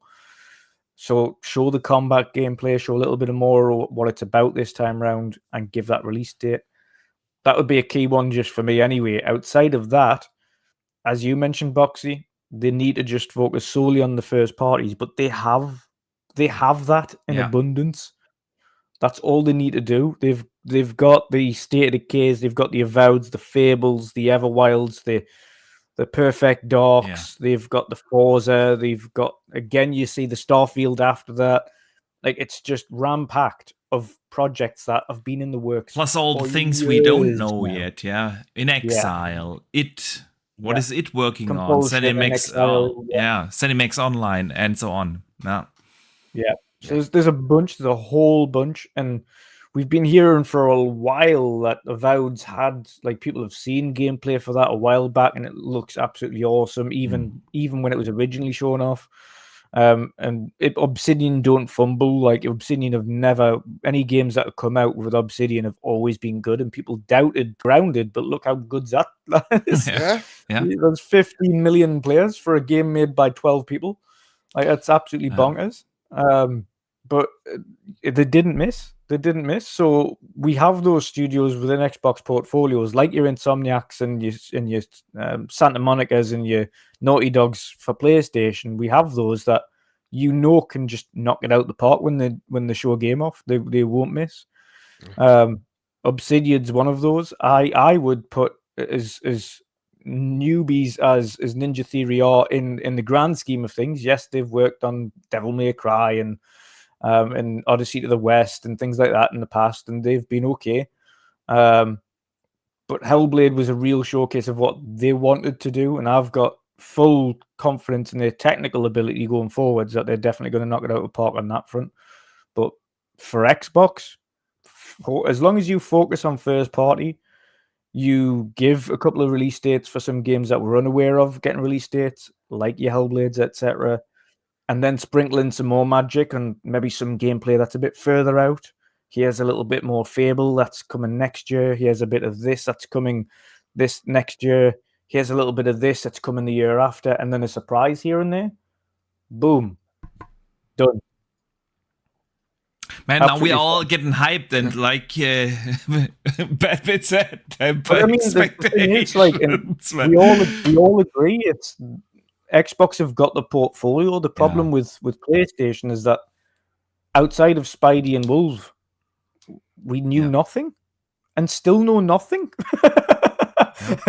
That is the issue. Like, if we'd had ages ago, like, there's always been the rumors of Bloodborne remaster coming back. There's the rumors of what Corey's working on in his space game that's entirely separate to God of War.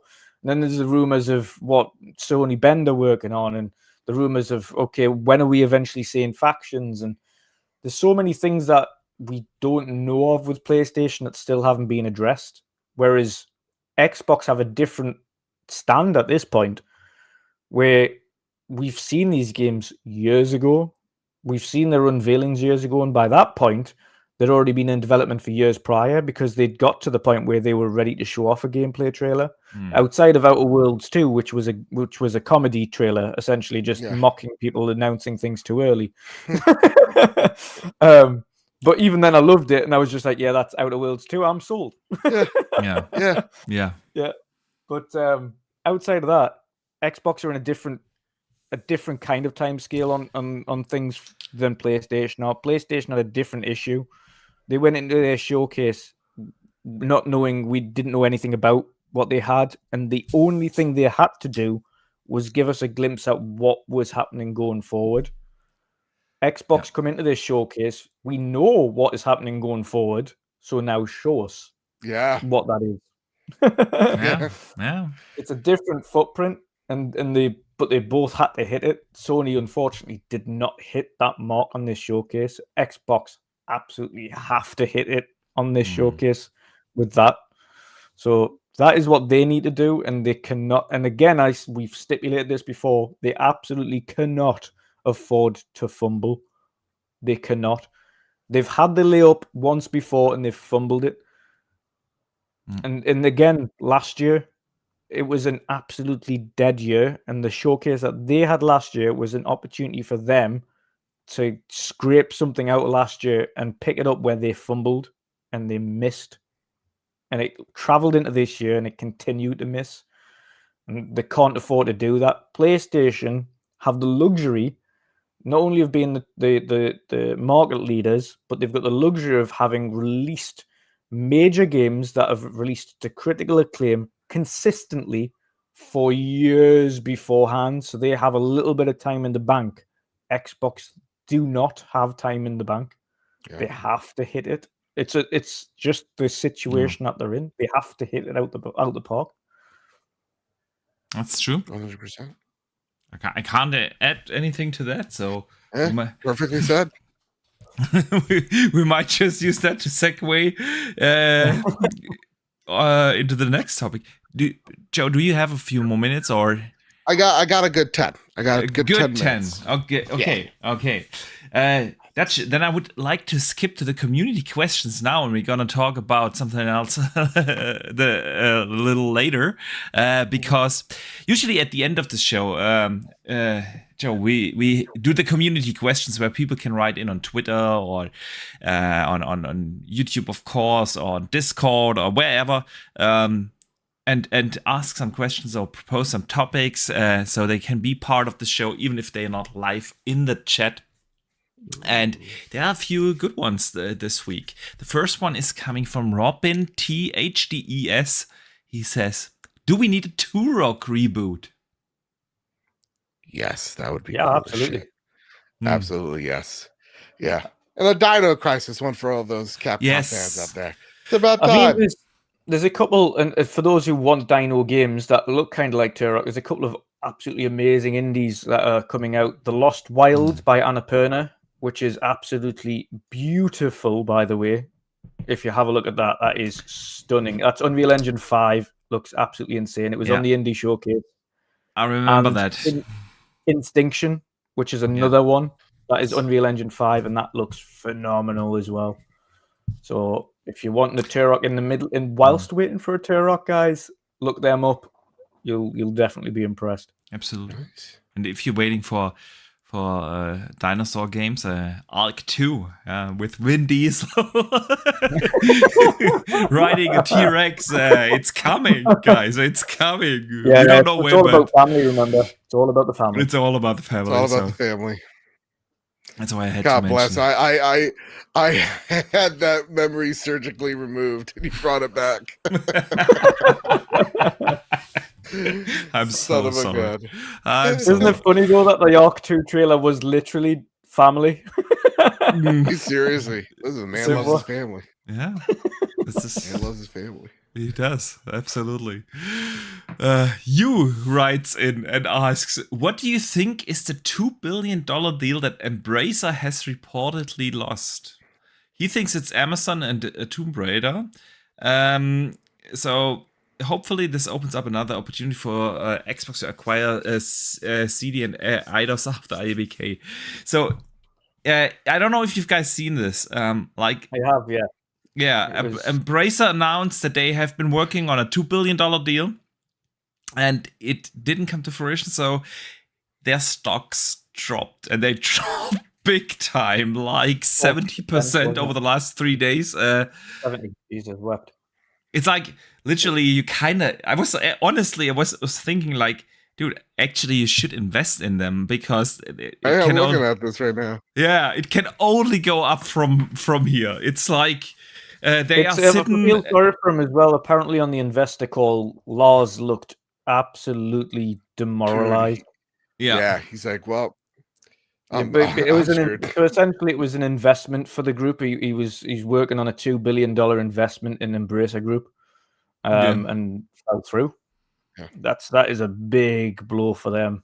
in terms of what they're going to do going forwards. And I don't know why it fell through.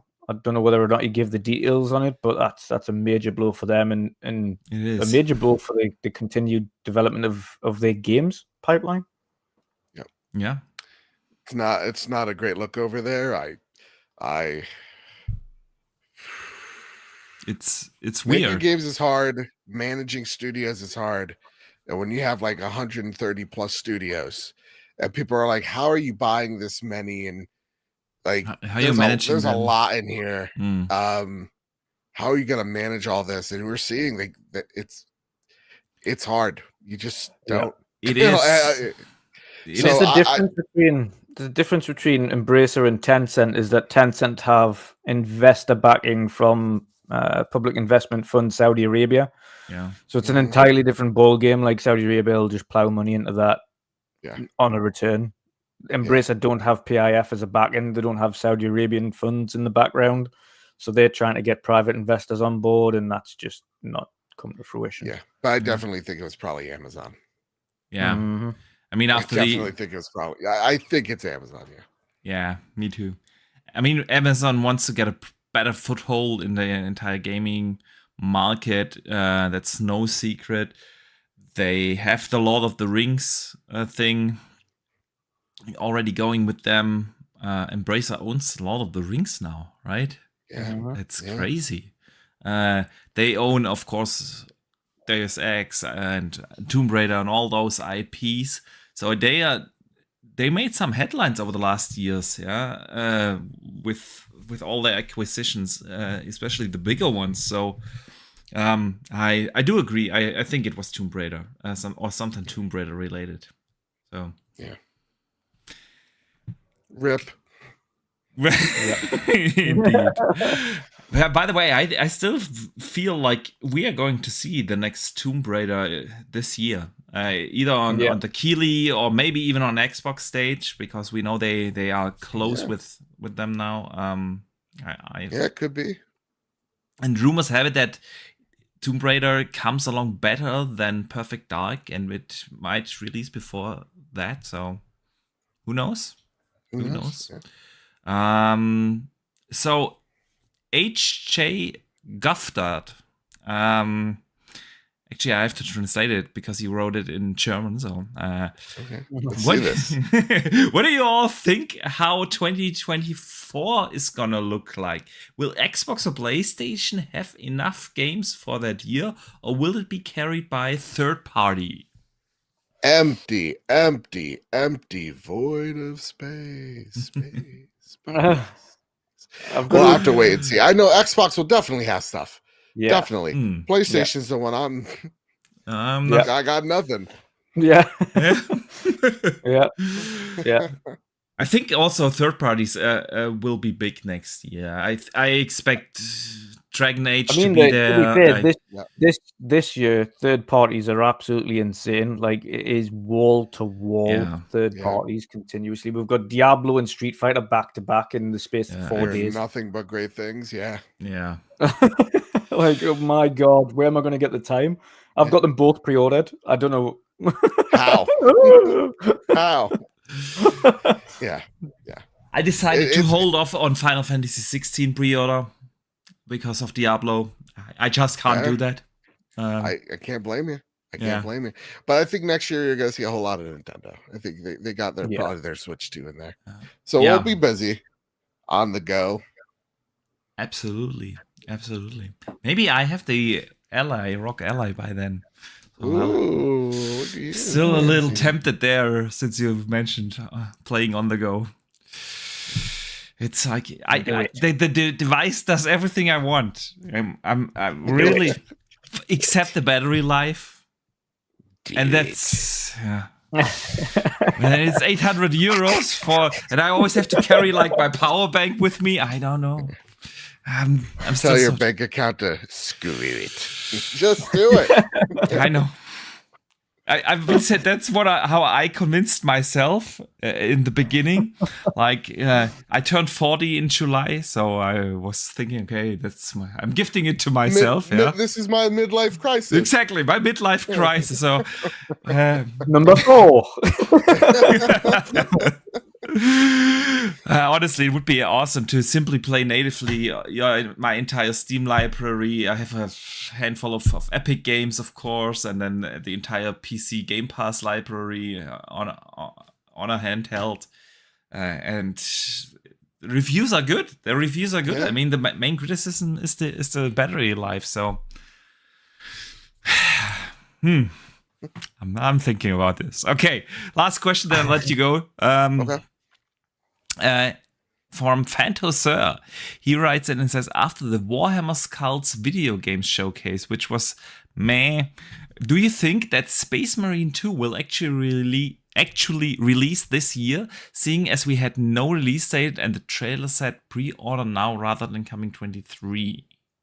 Yes, because they released another trailer today. Yeah, exactly. Yeah. And yes, and it looks fantastic. And I'm sure they said they're going to be showing more gameplay footage very shortly of that. Yes. Yeah. Oh, dude, I love the first Space Marine. I just typed, ooh-wee. Yeah, I actually put it into our DMs earlier. It looked absolutely fantastic. Yes, there we go. Get a first look at Warhammer 40,000 Space Marine trailer. That was by Xbox today. Posted that at 6:30 p.m. I'm gonna take a look. Let me see when it says it comes out. Yeah. No date. Dang. No date. Yeah, but this game looks freaking dope. It does. Yeah. It does. Yeah. Absolutely. So yeah, no idea. We can't answer the question, but it just says soon to be released. Focus Home Interactive, give it up to them, man. They make great stuff. Yeah. Lately they've been killing it. Knocking out the park. Yeah. Killing it. So well, I listen, wonder. Fellas. Okay. I'm running a tad late. Absolutely. I love you both. Thank you guys for being so flexible with me because my work was just like, hey, things are getting a little crazy here. We're gonna need you for an extra 30 years. But seriously, y'all, thank you so much. Anytime you want me back, I'm here. Absolutely, I will pick you up on that because I just love talking with you about games, and so thank you for taking the time out of your busy schedule. I'll let you go and let everyone know where they can find you. You don't have to spell out the channel names exactly because all the links are here. There. Listen, if you want to see the aftermath that was us breaking down the PlayStation showcase, we're here. Link down below in the descriptions, the video version. You can find our show, The Trophy Room, a PlayStation podcast made by the players for the players, where each and every Thursday, me and my best friend Kyle talk about the latest, the greatest in all things PlayStation. Find us on Apple Podcasts, find us on Spotify, rate us 5 stars on both of those platforms or one or the other, and you're entered to win a copy of Diablo 4 on any platform, regardless of it being a PlayStation show. It really does help us out, grows this channel. And next week we'll have our the voice of Clive Rosefield from Final Fantasy 16 on the show, Mr. Ben Starr, which is one of the funnest interviews we've done. It's 49 minutes of Kyle and Ben just loving video games. Like, Ben is a gamer, capital G, huge Final Fantasy fan. I found out a thing called Demon Train because of him, all of it. So make sure you subscribe to the Trophy Room and also give Kyle some love because he had to put down his dog yesterday. So at Mr. K-Step on Twitter, show that man some love because he really went over and beyond yesterday for the show. And I know he could use all the kindness, love, and affirmation. Absolutely. That's it, everybody. Love you all so much. And let's see you guys. Want to see you. Yeah. Thank you again. So I have to change the overlay now. It's back to the two of us, man. I love Bad Bit. We have to get him on more regularly. He's just awesome. So guys, definitely make sure to tune into his show. Again, the links are in the description, and let me catch up on the super chats. Drawn TJ sends in $5 and says, "Hey Box, apparently Spider-Man 2 is only 30 FPS. I sent you a video of one of our friends watching it on PlayStation 5. Yeah, it'll be fidelity mode. Yeah, They'll they have will. performance 60. They have that, but listen, even Miles Morales had like this performance ray tracing mode at 60, which honestly was that was a fantastic mode, dude. Yeah, I don't doubt Insomniac. Yes, they'll be in fidelity mode in 30, but they'll absolutely have ray tracing 60 or regular performance 120 or whatever it is. They'll have all the modes available. I agree. So I'm gonna look into this video you sent me, TJ, but I'm gonna do that after the show. So that's you know what released today. The worst rated game. You want to talk about? You sure? No, do we have to talk about it? It's really bad. I know. Sometimes that is what is being a podcaster, dude. Sometimes you gotta talk about the shit that is going on. Obviously, it was a joke. Yeah, it was a joke. But we said this for so long. Why? Hang on. For those who don't know what we are talking about, we are talking about Gollum, released with a Metacritic of 38. At least this afternoon. I don't know where it's now, but yeah. So. Pardon me. So just wanted to clarify for everyone. Yeah. It's we said this for months though. When we saw it originally, it was who asked for a Gollum game. Yeah. Who asked? And it wasn't just that. It was a kind of like, right, okay, even if you're gonna do a Gollum game, it needs to really be good to get interest. If it's gonna be Gollum, out of all characters that you've got in the Lord of the Rings universe, Gollum's the guy that you went for. But then I've seen some screenshots of what was in the preview that everybody saw originally versus what the reviewers were actually showing, and it is night and day difference. It is so bad compared to what they originally showed off. Horrifically bad.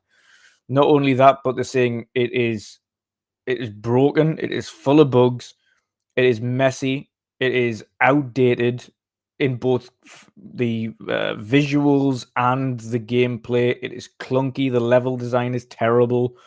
And the story's not even that good.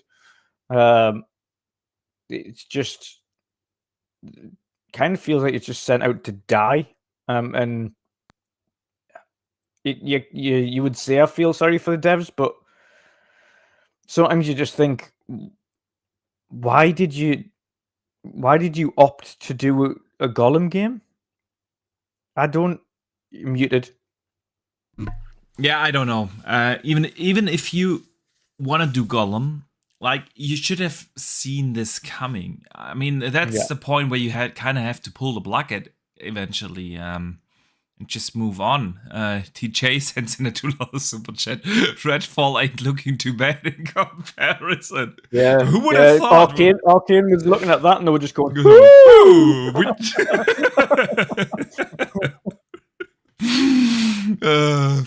dear me. Yeah, I don't know. You bring up you make a lot of sense. I mean, when I sent that to you this morning, you were like, "No, it can't be that bad." I'm like, "Oh, it's that bad." And then I was watching like ACG's interview review, and it is like, oh, good lord. Yeah.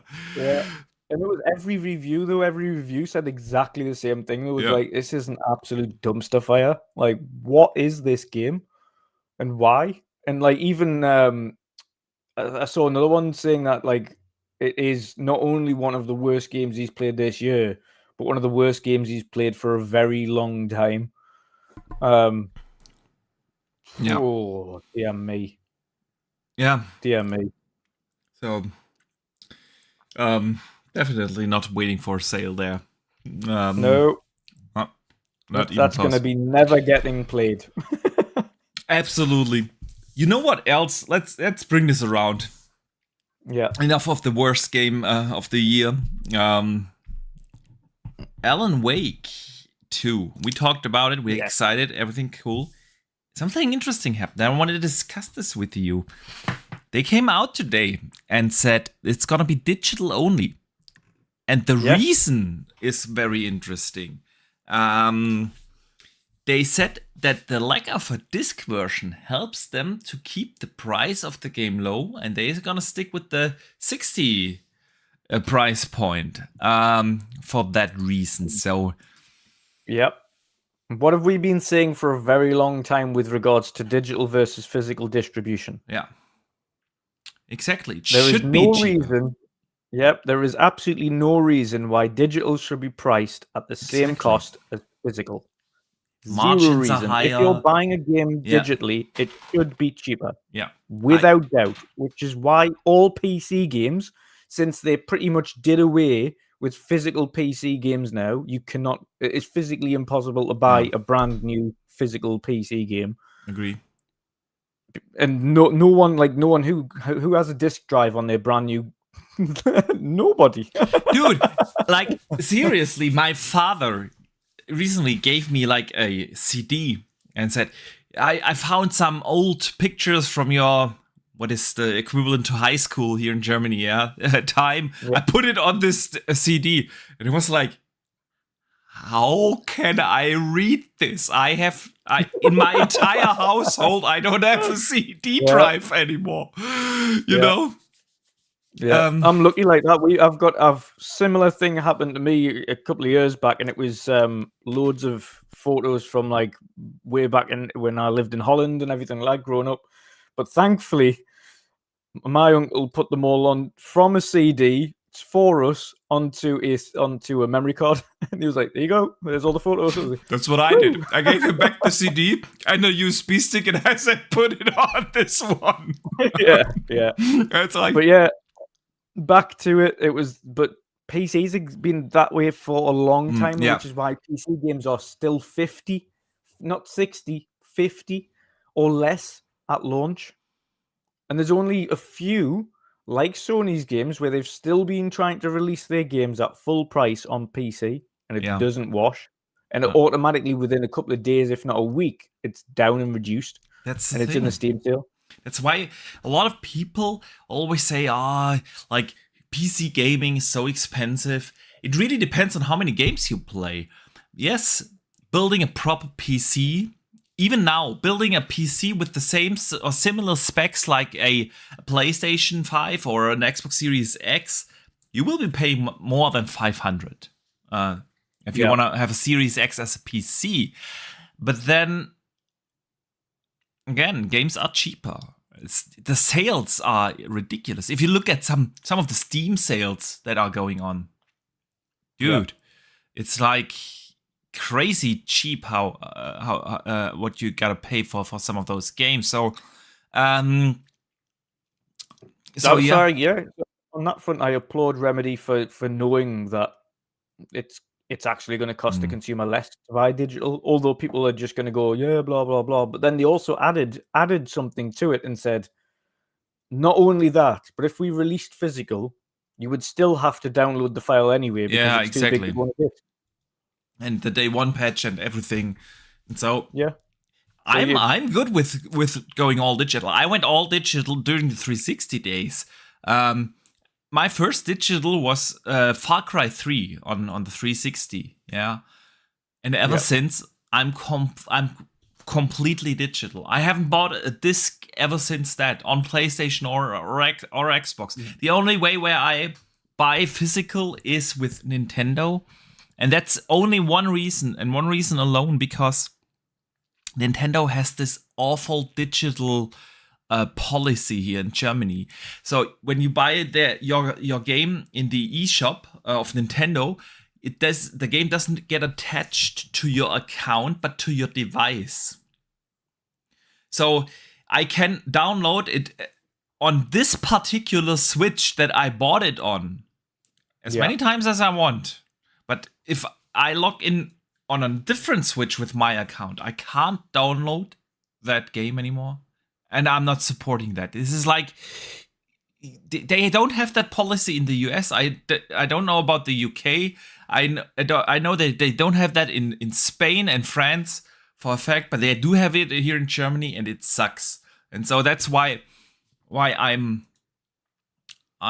like, buying those physical, where it makes the least sense. Honestly, I like it. The last time I bought a physical game was only because it was weirdly cheap, and I mean like ridiculously. So when Last of Us 2 came out, and I absolutely have no idea why, because I remember sending you guys a photo of it.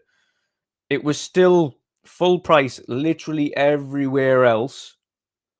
But for some reason, Game near where I lived had a sale on for Last of Us 2 for £9.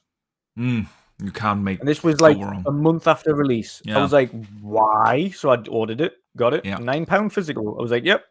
I was absolutely worth it. £9. Why so serious in the chat says my Series X disc drive is still a virgin. Yeah, mine too. Yes, same here with the PlayStation.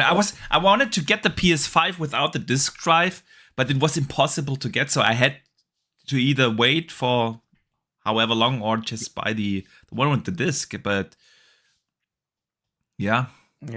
So I like that Remedy is going down this road. And if it helps to keep the price down, I'd rather have that than the physical release. And I'm sorry for all those collectors out there. But eventually we will move into an all digital era. It's not that far away. It's like UK at the minute, something like 80% digital. Yeah, I've seen that on Hogwarts Legacy. It was like 80% were digital sales. So yeah.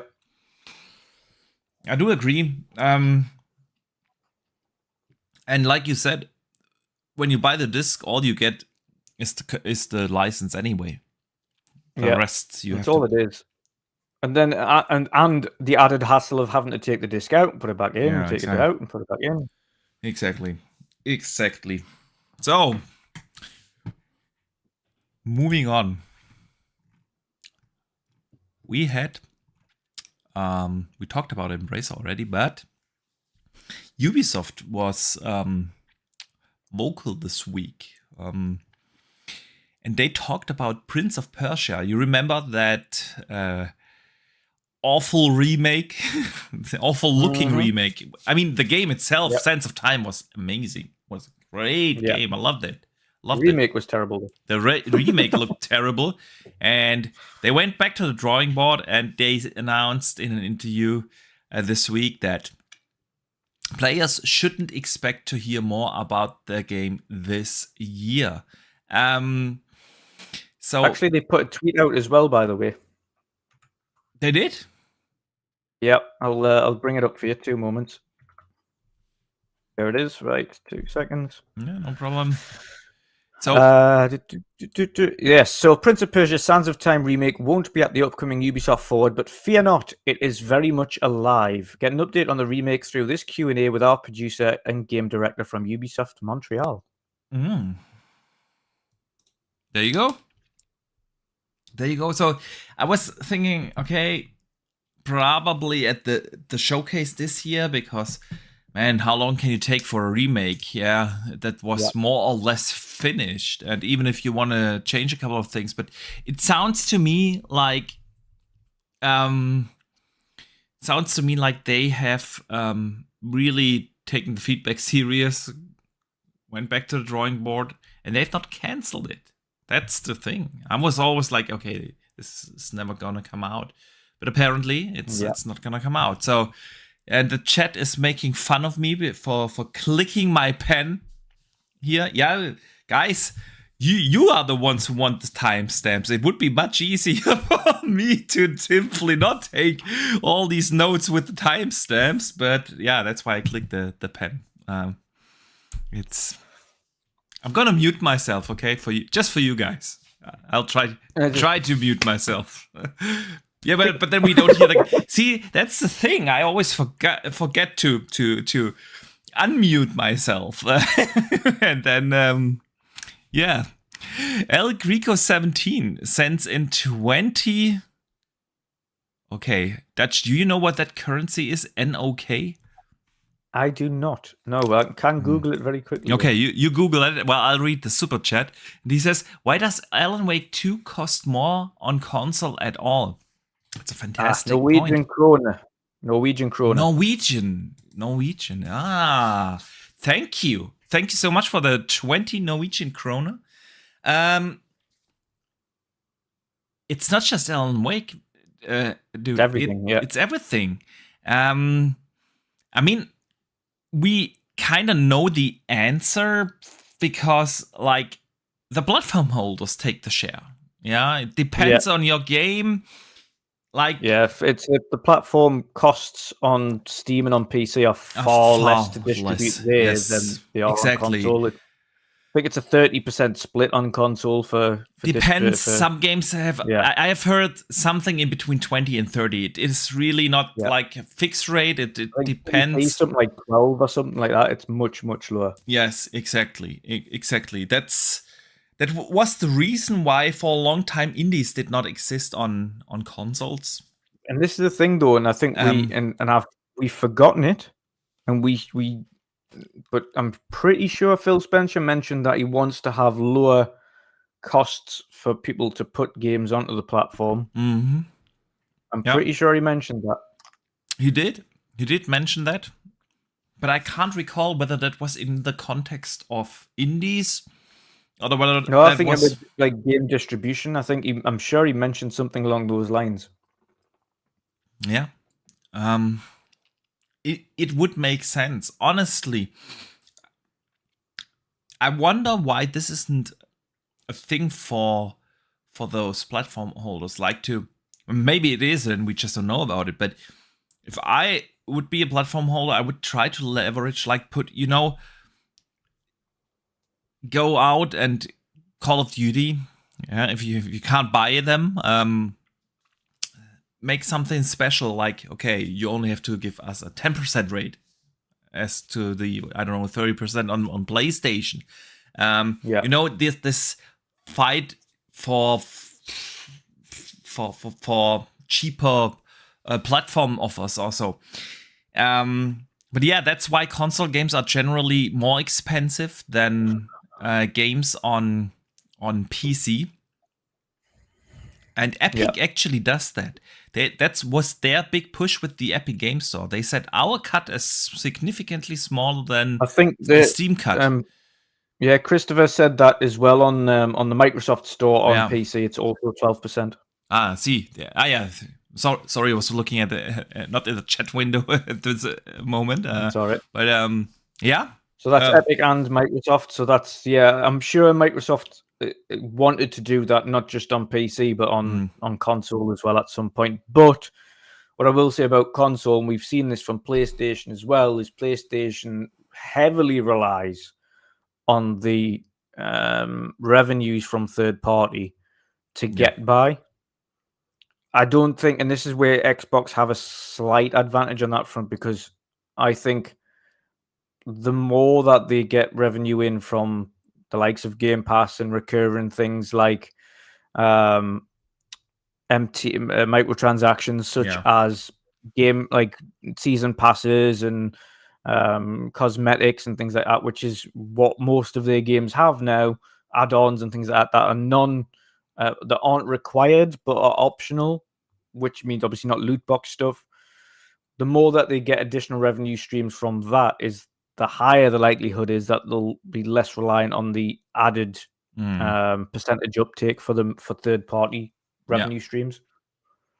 So that's when we'll see it fall down, but that's going to be a while for PlayStation to do that, because they're heavily reliant on that third-party revenue stream. I mean, that's obviously one of the main reasons why they have this strong push towards game as a service, and we've seen the showcase. They really do mean it.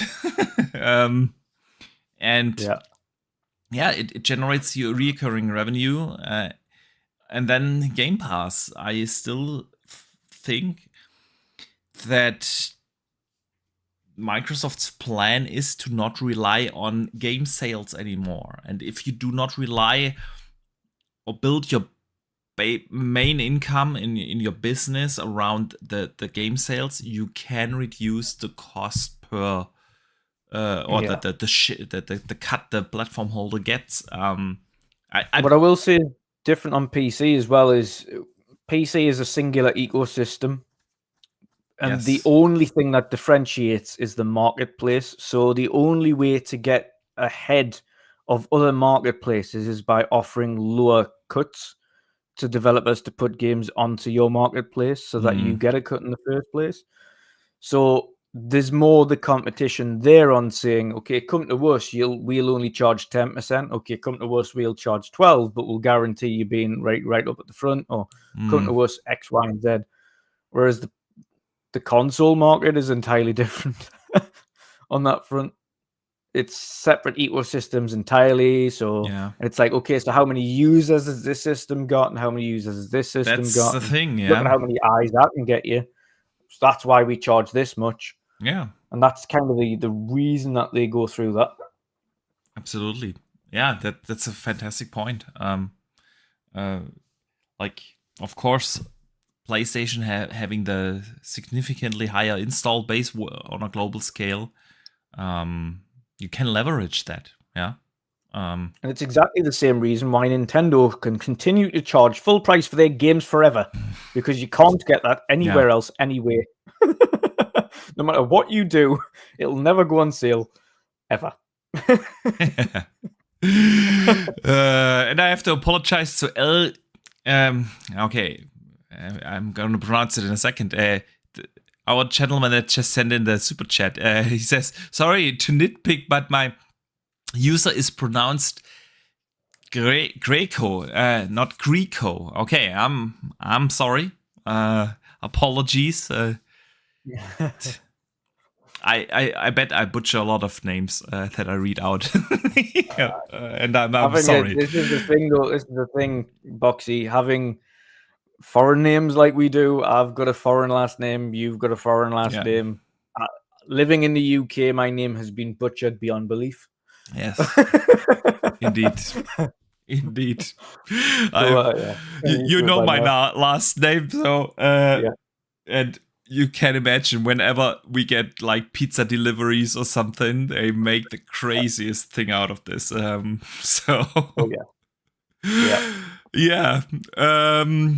But with that, Dutch, I want to wrap this up. I think we covered pretty much all the news this week. I mean, of course, the big thing was the PlayStation Showcase. Again, I think we all agree we would have expected something else. I was so excited for it. That's the reason I feel so deflated after watching that show, because it is completely unlike PlayStation to show what they presented the other day. It did not feel like a showcase. It felt flat. It felt rushed. And it didn't showcase what PlayStation was about. Yeah. It didn't do anything to excite me. Yeah, that's the thing. And even Spidey at the end, it was like, yeah, this looks cool. But there was none of us jumping out of our chairs and going, woohoo! Look at this. That's amazing. That's also the thing. Like, we kind of knew what a Spidey game looks and plays like. Yeah. I would have hoped to see, okay, this is like a true step into the next gen, which it isn't. Like Mr. Badbit said, absolutely, they've done something great to the lighting. You remember I said this yesterday, right after the show. It's a nice look. The shading is improved, obviously, but it's not like, oh, this is next gen. Yeah, this is. And I know Xbox also needs to show those. Hellblade is the one where I think it's. I know Forza, but that's always a showpiece. It's always a showpiece, but Hellblade and probably Fable. Where you are like, okay, that's next gen, and that wasn't Spidey. Still one of my most anticipated games after Starfield, along with my four most anticipated games: Starfield, Diablo, Spider-Man, and Stalker 2. Yeah, can't wait for those four, no doubt. But we kind of knew that. It's the fake. It was the fake hype by Jim again on it, saying it's using the full power of the play. No, stop it. That was not using the full power of that console. No. You know it. Yeah. Don't say it. Still, from a gameplay point of view, I like the idea of playing as Venom, Spidey Venom. I see. I place a bet right here, right now, that this sequence that we have seen is within the first 30 minutes of the game, and that eventually the story will go to Venom finding Eddie Brooke.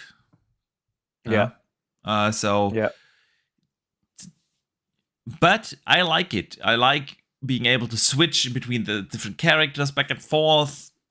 Gonna be an awesome game, no doubt. But we knew about it. Now we've seen it, which is cool. This is the one thing that they did well. And everything else, I was like, Assassin's Creed, awesome. All for it. I was sitting there like literally, okay, gonna pre-order that on my on my Xbox. Yeah, Alan Wake. Oh, can't wait to play it on my Xbox. Maybe PC, because then I can play it if I get the Ally. Also portable. But it did not give me a reason to say, okay, if I recommend, I always try to think about this. What if my friends ask me, I know you're a fan of video games, what should I get? I had that conversation recently, like literally 4 weeks ago or so. I was with a friend. We were out for dinner, and he's like super casual. He's still last gen. He got the Series S. The 1S. Yeah. So playing a little Forza.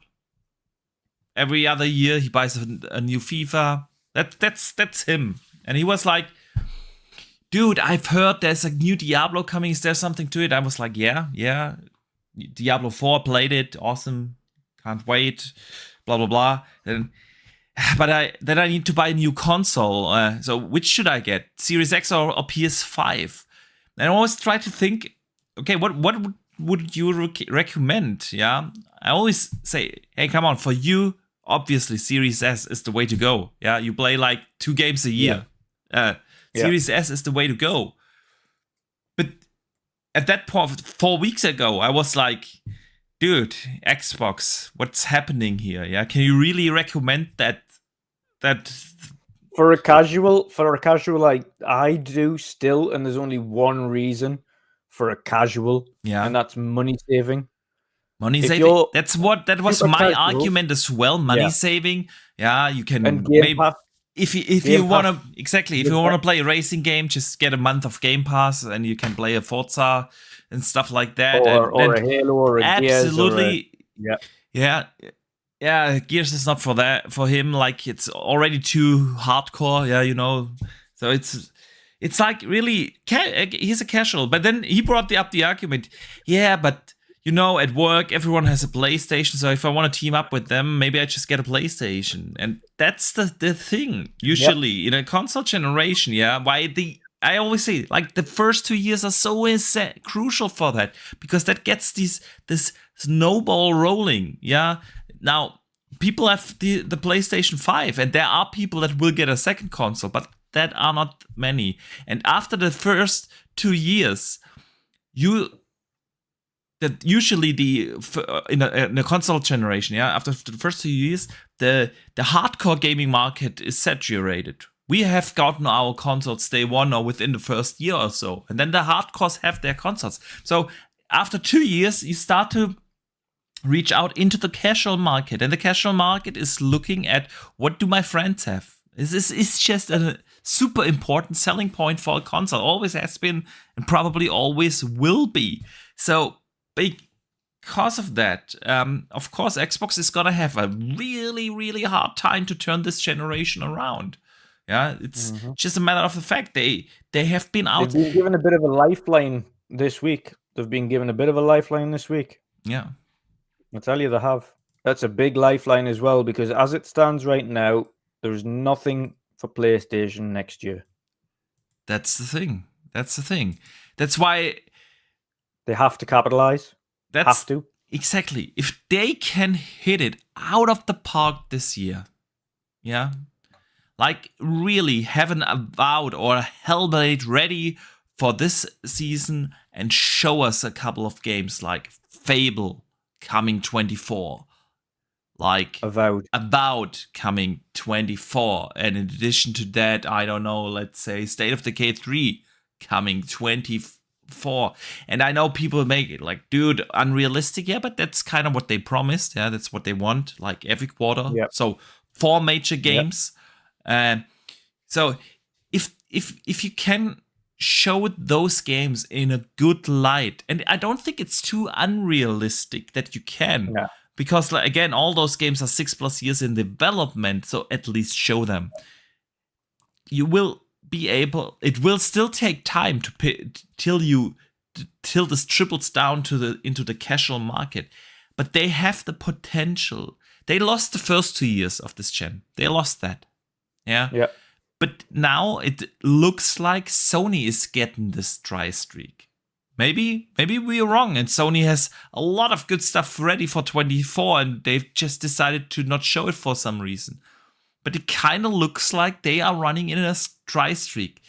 And if Xbox is serious about this gen, they kind of have to capitalize on that. They have to double down, blow us away with amazing gameplay for some of these games. And I don't think it's too... They have announced, 12, 13... big blockbuster games. Yeah, Perfect Dark. They've still got about 25 projects outstanding. Yes, exactly. I said announced already. Yeah. Yeah. And so it's not unrealistic to want or expect to see like 4 of them, 4 big ones. Yeah.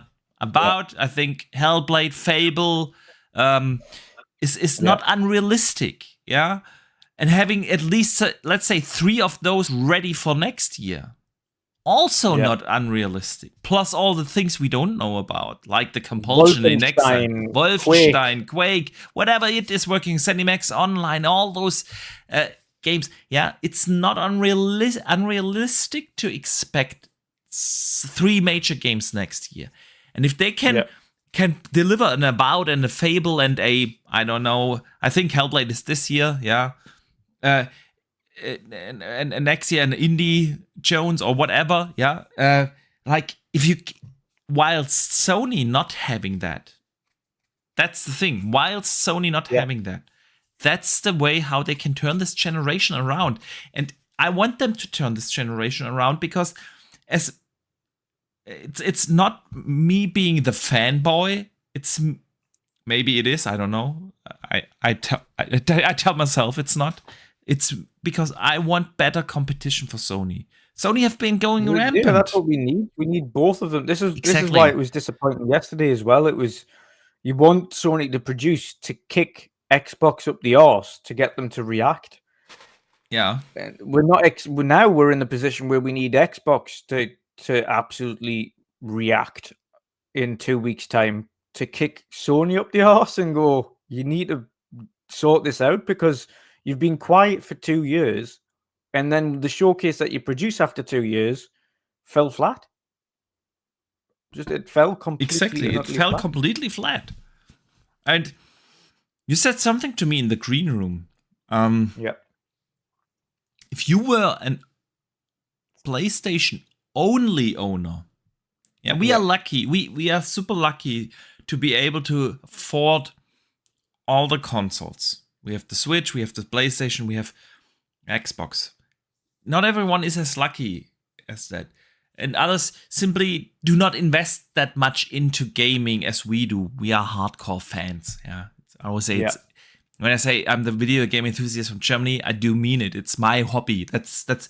I play the guitar, yes, but my main hobby is video games, and I choose to invest money in that hobby. But not everyone is like that.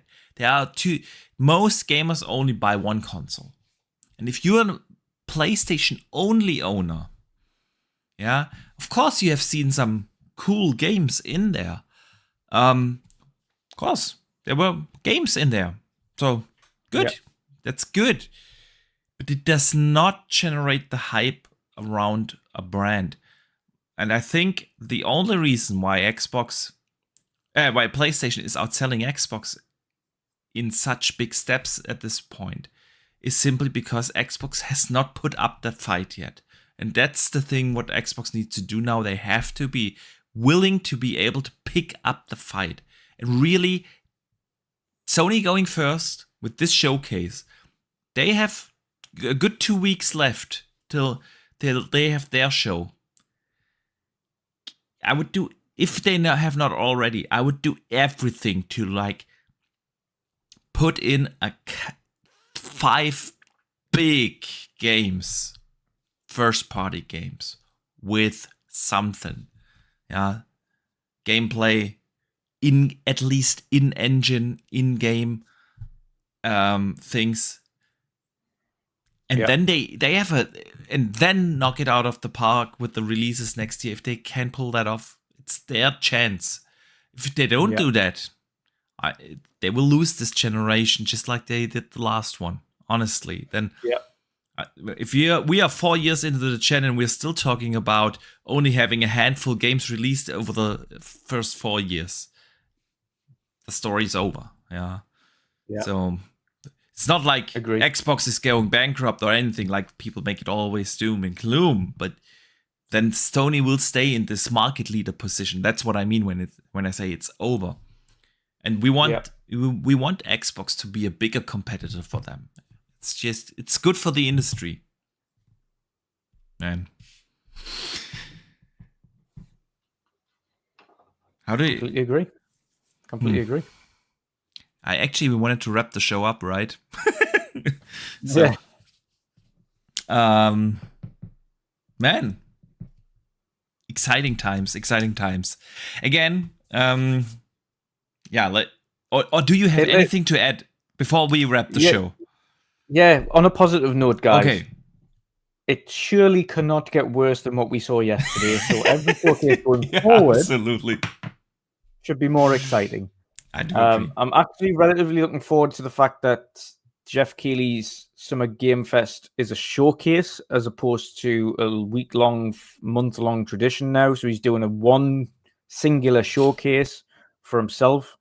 So I'm actually happy about that, which means we're going to get a couple of hours of just games, including new reveals and awesome first showing gameplay footage for Mortal Kombat and stuff like and Alan Wake gameplay, and so there's going to be some awesome stuff showcased there. I can't wait to see.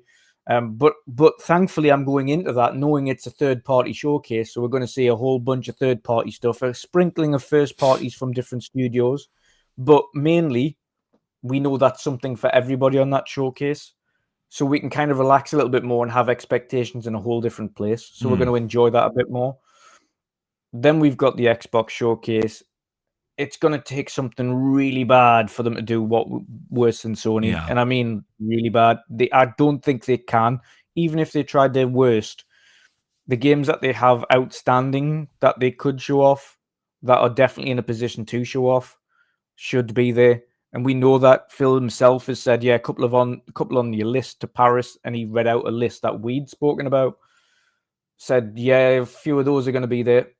Yep. So we know that. We know Forza's showing gameplay and will likely give that release date. Absolutely. There's going to be plenty there. And then, of course, the extended showcase, Ubisoft showcase, probably see Avatar for the first time. Yeah. So there's a lot to look forward to. There's a lot of awesome games coming up in game showcases. So it's going to be a fun few weeks, definitely. Oh, most certainly. Showcase season is gamers' Christmas. Yeah, so it's exciting. Like you said, they can't do any worse. They really can't. So, yeah. I think you had one more super chat, by the way, as well. Pyro Mod. Did I? Oh, sorry. I almost missed. I always feel terrible if I miss a super chat. Dude, I super appreciate the support that people throw in our way, and it is. I truly do feel terrible if I do miss one. So thank you for reminding me. Pyromet sends in £2. Appreciate them. He says, over under 30%. Will Bungie's marathon be free to play? I think it has to be, because in an age where you're releasing a first-person shooter PvP, which is what Marathon is, it's a PvP first-person shooter, heist. No, this is extraction game. It doesn't have a career. It doesn't have a single player story. It's a PvP game. It's a PvP extraction game. It doesn't have a story. Games like that cannot survive if they are full price titles. We know that. Yeah. First person shooters that release that are only multiplayer do not perform. Yeah. At all. Yeah. We saw that with bloody Battlefield. Like, that was full priced and that bombed. It was terrible. It had no content. People refunded it immediately. Not only because of its technical issues, but there was just no content at launch. They dropped it entirely. It's available everywhere now at no cost. You can go and play it. And now it's got a bunch of content. I agree. And the only way those games work without a campaign that is something that you could charge for is free to play. And then you add skins and you add new textures, new weapon skins, new add-ons and things that you buy for season passes, etc. And Bungie have that template already from Destiny. Yep. Destiny's free to play. It's working absolutely fine. They have the template on how to work that. Right, we've got a storefront here. We kind of know how to rejig that to make it work in this game. It's going to be fine. Agree. Yeah, I absolutely think it's going to be. It's definitely going to be free to play. Free to play. I agree. I also feel like, the shooter market is tough. You have so many big players out there. You have, of course, your Call of Duties, but then, of course, all the other adjacent things like Battlefield and Destiny, and then on top of that, games like Fortnite, and so on. The shooter market is really tough. If you're a new IP, which it is from Bungie, then it will become even more so hard, unless you have like this amazing campaign along with it or so, because a campaign attaches people to the brand. It creates a connection to the characters, to the lore, to the universe. So if you don't have that and you're mainly focusing on multiplayer, on competitive game, you kind of have to be free to play. You have to get away the entry barrier for people to check the game out and see if it's any good. So yeah, I think so too. I think this is gonna be a free to play title. Interesting enough, right, that they directly after the showcase announced it, that it is also coming to Xbox, PC, and everything else. Yeah, so good stuff there. Good stuff there. Okay, guys, let's wrap this show up. Again, I will be on vacation, so we won't have a show next week, but we will be back in the showcase week. Again, I'm gonna throw this up. We're gonna do a big prediction show here, Dutch. I have to update this picture because it's actually that I throw up on screen right now. So we're gonna do on June 10th, on 2 p.m. Eastern, 7 p.m. UK time, or 8 p.m. Central Europe, the day before the Xbox showcase, Saturday, a big prediction show with 15 big names out of the content creator scene. We have Miles Dompier. We have, I wanted to say Miles Morales, but it's we have Miles. We've got Miles Morales on there as well. Yeah, maybe, man. If I'm gonna send this this list of awesome people that we have on this show, they might just send him over. Yeah. So Gas is coming on. Lord Cognito, Randall Thor. We have King David joining. Mr. Badbit, who also joined us today, yeah. Ainsley from Seasoned Gaming with Pong Soul. We have Mo joining us, of course. You will be co-hosting this entire thing. We have John from Xbox Era, Infinite Umbra, Mr. Boomstick XL, Matt from Fun Speculation, and K. Asante. So this is like insane. A couple of others are still a maybe. Yeah, so I assume that this is to get even bigger. And this is going to be an awesome prediction show. So, but that will be the next be a long one. And a long one. Be a long one. I promised everyone that they only need between 10 to 15 minutes each. But even if we do that, it's gonna be a long one. But it's gonna be an exciting one. The day before the showcase. Yeah. So that will be the next World of Gaming. Yeah. By the way, so on June 10th, gonna take a break up until that point. So then the day after, of course, the big Xbox showcase. We're gonna do live reactions on your channel, and if you want to join there over at the midweek mix-up, you just join there, and then you will automatically get redirected to our post show here on this channel, along with Pong Soul and I Steel Rain. We're gonna break everything down. It's probably also gonna be a long one. So, but I've been asked this a lot. Of course, we're not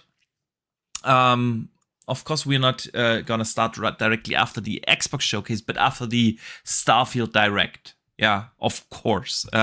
So you guys go watch that. Best, of course, on your channel, and then you come here for a highlight and analysis show.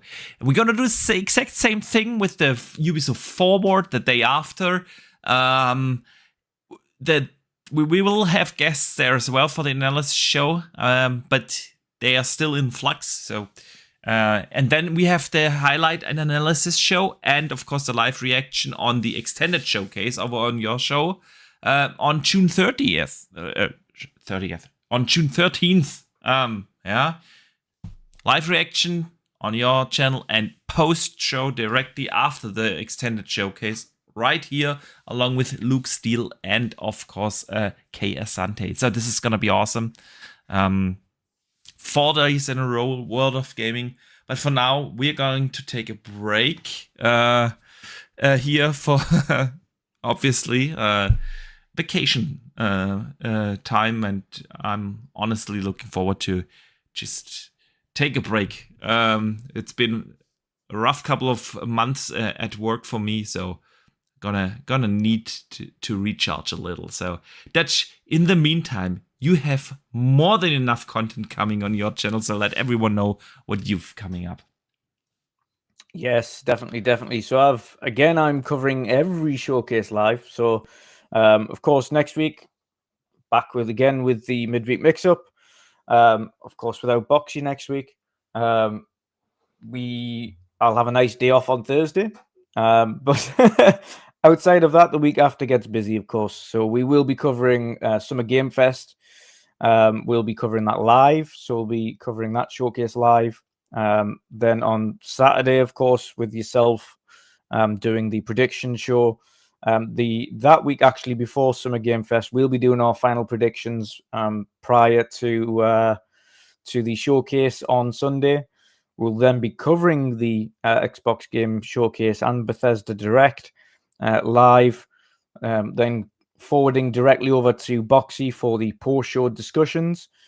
We will then be covering the Ubisoft Forward live, and then again forwarding everyone directly over to Boxy for post-show discussions, and then the Xbox Extended Showcase live, and then forwarding straight over to Boxy for the final discussions. So it's a packed time. There's a lot of content.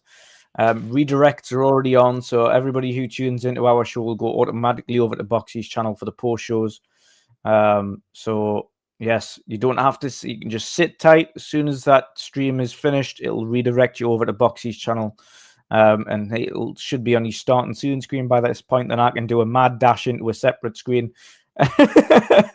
Yep.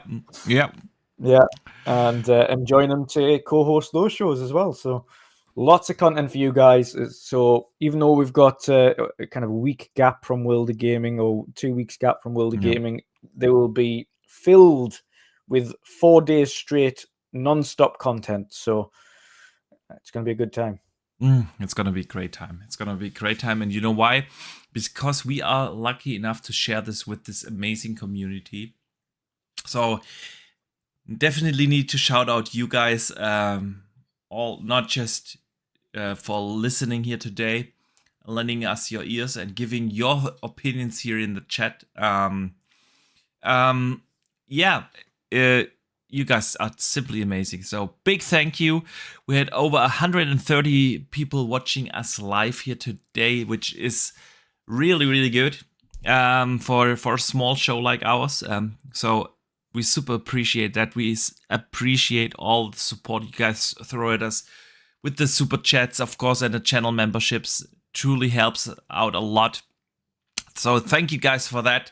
And of course, shout out to everyone who listens on Spotify, Apple Podcast, Google Podcast, and the one guy on Amazon. So, we will start Showcase season soon. You guys play Diablo, Zelda, whatever. It's a great time to be a gamer right now. It's exciting with all the announcements. So, yeah, we will see you in little less than 2 weeks for the big prediction show and all the other stuff we just talked about. But up until then, don't forget to game on.